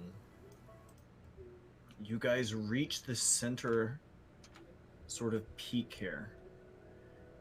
And up in this tree, you're all able to, up in this tree, up at the top of this peak, at the heart of the mountain, there's like this sort of like cavern, which seems to go deeper into the mountain. But just at the peak of this is this tree, which sort of grows upside down, and it has this exquisite bark and these long emerald leaves, which have this sort of crystalline appearance. And as you're gazing up at this tree, this massive bird sort of like flaps its wings and says, Ah, you're here. Welcome, welcome. I've long awaited your approach. Buttercup shrugs. We had some things that we had to take care of. Just is what it is. So, you wanna talk? And sort of cocks its head at you, Buttercup, and it just pauses and waits. And says, "Yes, I assume that's what you came here for, spirited one." She kind of like cocks a hip out to the side and, checks her nails All and then set. looks at, like, just being all sorts of sassy. Mhm. She's like, "So I've thought about this offer of yours. And as you can see, I have brought my companions. This is Bruce Fantana, and then this is Victor. I'm not going to try to butcher your last name because I respect you." It sort of lowers like a large golden eye down at you, Bruce, and it says, "Oh, yes, you're quite a specimen of your species, aren't you? You'll do quite nicely." Hey, bird. I heard you don't like mer people. "That's correct, young man." Why not? "Well, the merfolk don't particularly like me. They have their reasons, of course. I have my own." Maybe I have my own bird. Buttercup just sighs and like kind of puts her face in her hand. She's like, "Oh my god." It sort of cocks a head at you, and it says, "You humans, you're all so confident. Think about your position. I could flap my wings right here, cast you right off these stones to your deaths on the rocks below. You must not know. It would only take a flicker of my wings." You must not know about me, bird. I'm a level 4 monk. I have slow fall. I'm Bruce Fantana. And at this, Buttercup slides next to Bruce and then elbows him hard in his side. Ugh. Buttercup, what are you doing? Are you possessed? This bird makes like a warbling sound, right? And its neck sort of bristles up a little bit. You're not sure if it's annoyed or entertained. But either way, it sort of like makes this like shrieking cawing sound, and it says, "Have you brought what I asked for?" Buttercup. Victor just Huh? reaches into his shirt as he just calmly says, "I have something." "But first," Buttercup says, she's like, "in order for this deal to go through, you give us what we need first, and that is the ability to travel through water." "Oh, yes. So eager, aren't you? I will accept my gift first. Then you'll get as you like. I'll make good on my offer, don't you worry." Could I roll insight? Yeah, go ahead and roll insight. 18. Ooh, Bruce. What are you trying to do here, Bruce? What are you rolling insight for? So Bruce already doesn't trust this bird, and then after let me get mine first. This is gonna be okay, I promise. Bruce is analyzing this avian beast, and kind of looks over at Victor, and he says, "I wouldn't give this bird anything. I don't trust him, V." So wait, what exactly are you trying to probe with this insight check? What are you trying to extract? What are you looking for? Whether or not he is actually going to give us this ability if we give him what he wants. Okay. This bird has every intention of giving you what it's promising. It is not trying to trick you. And I would reiterate that, Buttercup, when you saw this before, this bird was not trying to trick you. No, but It's she was just figuring not out a way, necessarily good either. and Buttercup thinks that she has found a loophole through everything. So Okay. Okay. Buttercup So, walks over to Victor and she's all like, "Are you sure you want to part with that?" She doesn't know what it is, but she's playing. mhm. It is the most precious thing that I can think of. At And this, the bird cackles. Victor pulls out the locket and like kind of pulls it off his head and opens it and shows it and says, "I offer my true name and my history." Victor, no. Oh, yes. That'll do quite nicely. Don't do it, Victor.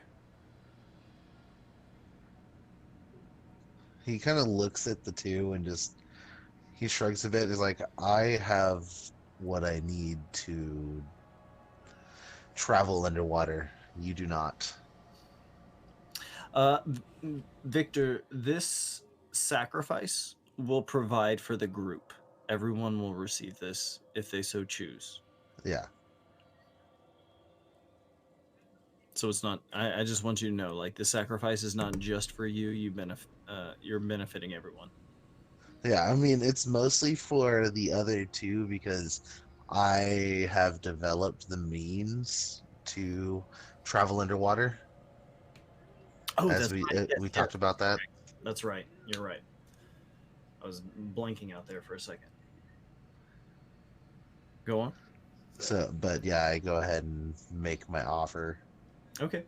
As you sort of like hold this necklace outright, this bird sort of reaches down with its great neck, and its beak like sort of gingerly clutches like this pendant, and it sort of sets it down amongst these crystal branches, and it ponders it for a second, and it says, yes, that'll do. Now, to make good on my end of the bargain. And at this point, I would point out, all of you can see Norstead Point from where you are. Okay. Ooh, nice. Let me bump you guys over here. You're all able to see this? Yeah. Yes. Yes. Okay. You're talking to this bird. At this point, there is going to be a titanic rumbling in the earth. I need everyone to roll me, let's see, this would be dexterity saves to avoid like collapsing to the ground, as there is what appears to be an earthquake. It's extremely violent. Even the tree shakes, but this giant avian beast sort of sways perfectly in balance with the shaking, unaffected by it. I don't know if I did that right. Wow, nice, Bruce. Okay. Victor, you sort of like crumble to the ground. You're not like crushed, but you're on your like kind of hands and knees, sort of catching yourself as you lose your footing. And Bruce and Buttercup, you are just barely able to maintain footing as there is this colossal eruption of the ground.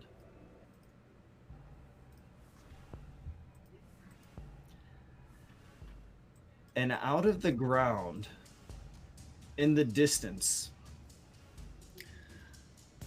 shoots up this colossal curving shell, which just grows out of the sea and grows out of the landscape, seemingly hundreds of feet wide. and there's like this loud like groan as the world sort of quakes around you, and this thing grows up out of the ground. And you watch these lips stretch skyward, swallowing up around the town of Norstead Point and around the black sphere that hovered above town, as these large fleshy lips sort of close around the landscape where the town is. And this titanic mountain-like clam sort of clamps shut. And then just as... Go on. Buttercup's looking at this. She's like, "Oh, holy fuck!" Just as this mouth sort of clamps around and like the sea like sprays up, shooting mist like all around, this clam, having swallowed the landscape, is going to begin receding into the ocean from whence it came, taking with it the remainder of the cliff as this giant mouth like sinks back towards the water and eventually leaves nothing in its wake. I told you. No. Bruce looks at the aftermath as the town sinks away, and he cries out in horror. No! And then he looks over at the bird. Bring them back.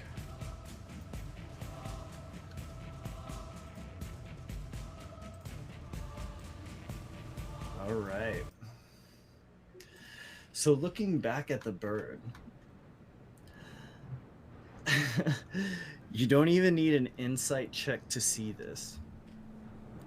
The bird, looking back at all of you, looks delighted.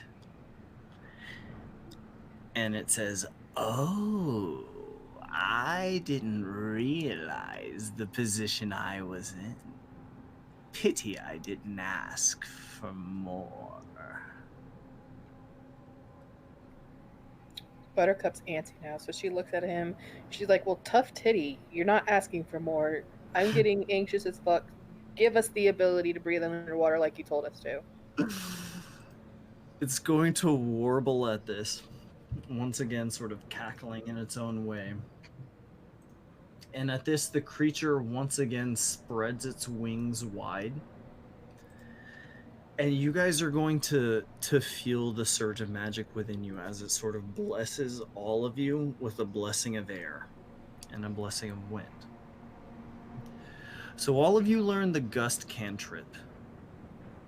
And in addition, you can maintain concentration in order to create a 30-foot diameter sphere of air that you and your party members are able to use as you move through the I water. mean, that city was cool, but I mean, breathing underwater is way cooler, right?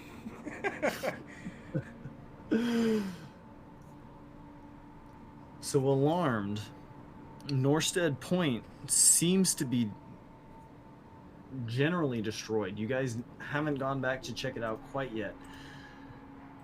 But the Great Avian fulfills its end of the bargain and imparts to you this ability. And it says, "Now go. Seek revenge for your fallen friends or what have you." Bruce is gonna take a gold piece and throw it as hard as he can at the bird.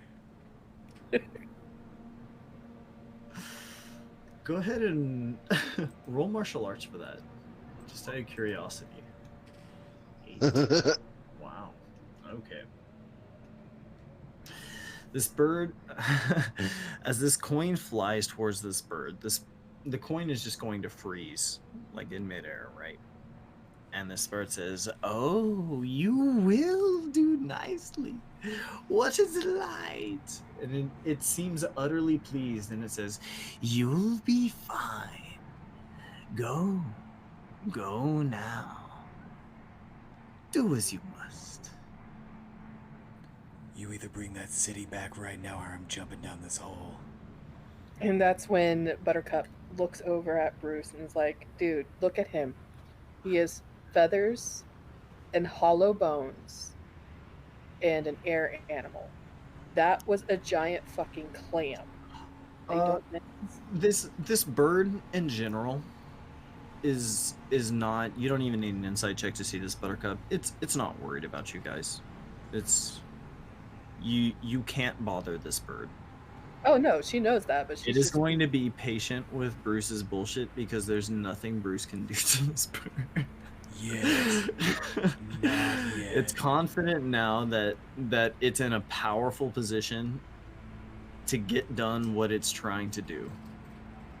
And Buttercup, you alone know this because you rolled the insight check for it. she looks up at the bird. And nods. It's pleased. It's very pleased. She's like, thank you for keeping your end of the deal. I wish I could smack that smug look off your face, but that'll only bring you too much more joy, and I don't think I want to do any more of that today. So, gentlemen, shall we?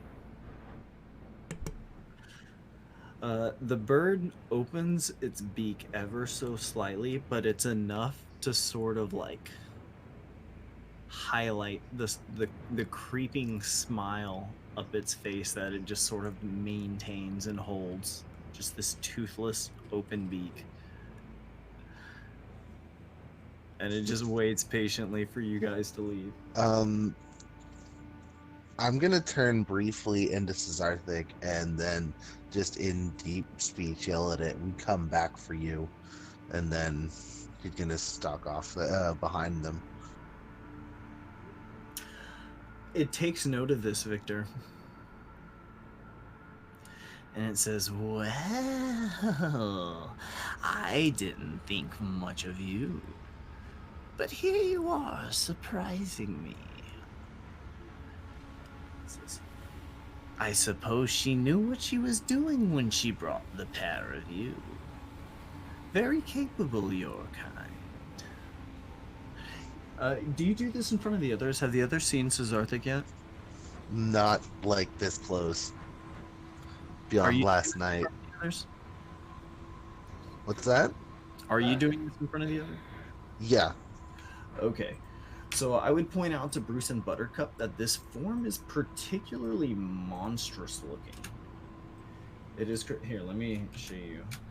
It's this like crustacean spiny form. In fact, if Cesarthic's main form of attacking is launching these sort of like grotesque, bursting, veiny spines. Buttercup looks at the creature and boldly walks up to what she knew was once Victor. She kind of pokes at the veins and she's all like, "How many things do you turn into? Like this is insane. What's your name, puppy dog?"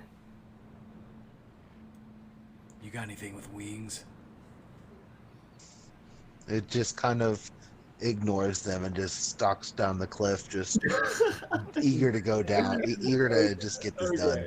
So he grumpily marches onward. Before All right. before Bruce leaves, he's gonna look at the bird and say, "Where did that city go? What'd you do with them?" And he says, "That city has gone below, Mr. Fantana." Bruce, call me Bruce. Bruce. Good luck with your affairs, Bruce. You listen here, bird. It won't be It today. warbles and cackles at you. It won't be today. It might not be tomorrow. But I'm gonna come back and I'm gonna pull your eyes out of your sockets. Oh, I'm quite sure. You're quite capable after all, especially now. Well, with your empowerment.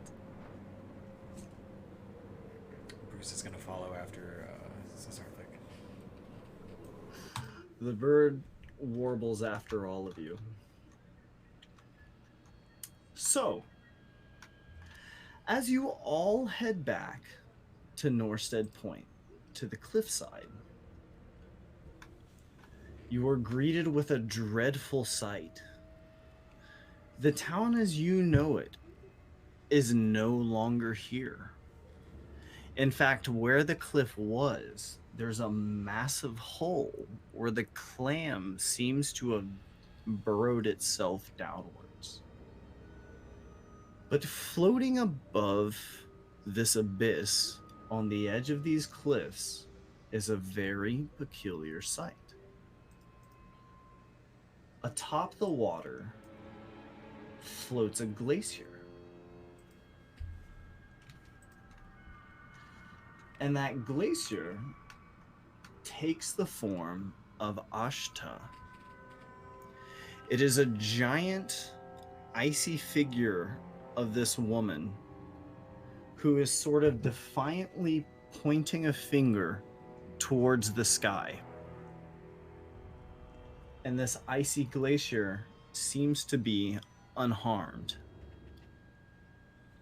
but it just floats in the water pretty far out into the water there. Bruce isn't gonna think about it. He's gonna try to swim out to her. Okay, so you guys are swimming out. Athie, I'm on my way. Okay. Everybody else swimming out as Swimming. Yep, gonna swim out. Yeah, same with Buttercup after she makes sure all of her gear is secured. well? All right. You all swim out to this icy isle. And as you do so, a very peculiar thing occurs. The closer you get to the isle, the more the icy figure of Ashta atop the isle begins to fade, and you just see a glacier there. As you approach, you find that you're actually able to step right through this icy capsule into the interior.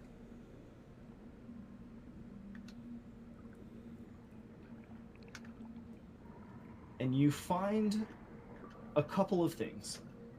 Well, more than a couple, really. Here's what you find. This chunk of land where the distant cave was, as well as the houses above it, have been sort of encapsulated in ice. When you are up close to this ice, you cannot see it. But all of you very clearly saw this icy figure of Ashta sort of hovering above this glacier, which floats above this area where Norstead Point used to be. In the house, in the old Clifton house, are 11 of the survivors. There is a very confused brewer and his family in the southwestern house down here. And this house up here is actually empty because Buttercup had effectively convinced that family to go to the Clifton house. So I suppose there are actually 11. So there are actually 15 townspeople residing at the Clifton house. And the cave below, where all of your stuff is also preserved here. Is Ashta in the house? Ashta is down in the cave below. Oh, good. Or no, that's right. Ashta was in the house. I'm sorry. Okay. So Bruce. As- I'm sorry. Bruce is gonna run up to Ashta and give her a big hug. As you run into the house, there are many people who are gathered around one of the beds, where Ashta is actually laying across one of the beds, unconscious. Ooh, extremely important detail. I am so sorry I forgot to tell all of you guys this. You're all dead. In addition to the blessing, the bird, the great avian, gave you this. It is a bark-covered sphere. And this is the promised cure to all of your problems regarding the magics here at Norstead Point. So would Victor or I need to roll a medicine check to start processing that into individual vials for people to have as a cure? Both of you can tell easily enough that it is there's like a liquid inside this bark-covered sphere. If you like, you can crack it open and distribute it amongst everyone. Ashta is unconscious. Everyone here will tell you that basically what happened was when the giant thing, no one knows what it was. All they saw was like blue, vibrant, bioluminescent muscle, sort of like muscle tissue. No one knows what it was, but it sort of came up out of the ground and seemed to swallow up everything. And as it was sort of like all collapsing down on them, Ashta began singing, pointing her finger up at the sky. All of this ice appeared around this area, and everything, as it collapsed, just passed right through everyone without harming them. Just moved right through their bodies somehow without splattering them all over the place. She's a keeper. However, she is completely unconscious, and she has been unconscious ever since. Bruce is gonna sing to her. Roll me a performance check, Bruce. 16. Wow. Okay, Bruce. It's not bad. The song that you sing to Ashta, you don't know where you've heard it before, but Victor and Buttercup, you recognize it as the lullaby that Ashta sang to all of you all to send you to sleep the other night. And it's just sort of like unconsciously resurfacing in Bruce here. So, I'm sorry? Buttercup looks at what's going on, and she immediately goes around and she's checking over the people first to make sure that they're okay. And then she's like, okay, we need to start up some food for everybody. And for our lovely lady over here, her name is Asha. Can we get some fish stew going for her and give her a healing potion when she waits? Okay. Okay. Does Bruce notice that they have this thing and they're maybe about to administer it? Thing? What do you mean thing? The bird egg thing? Oh, yeah, of course. You absolutely noticed that they have this thing. You were there when it was gifted to the party. I completely blanked on it, but yes, you were there when this thing was gifted. So, and it was. I would note that the bird sort of lifted this with care out of the tree and gave it to you. You all get the sense that this is a powerful artifact. You don't know what it does, but it told you that this would essentially be the solution to the problems of the magic plaguing Norstead Point. So Bruce sings to Ashta, and he's hoping, as he croons with his passable 16, he's hoping that maybe there would be some sign of life, and there's not. And then he sadly kind of walks away and walks back over to Victor and Buttercup and sees them with this thing. And he's just like, are you sure that's a good idea? Well, I do want to point out that we should have some extra fish that Bruce purchased from the guy down in the caves, so we can make sure everyone has food. True. Cooking That's true, tools. But there's a good deal of rubble in these other houses where things did sort of collapse inwards. And I would point out, I told you guys that you didn't see like the icy figure that sort of formed a dome-like roof over you guys. So essentially, you know that you are encapsulated in ice, but you can see the sky very clearly when you're standing inside this area. When you're outside of it, however, you see the icy form of Ashta like over the island, pointing a finger towards the sky. Does that make sense? Yeah, no, totally. Okay. All right. Would y'all like to do anything else?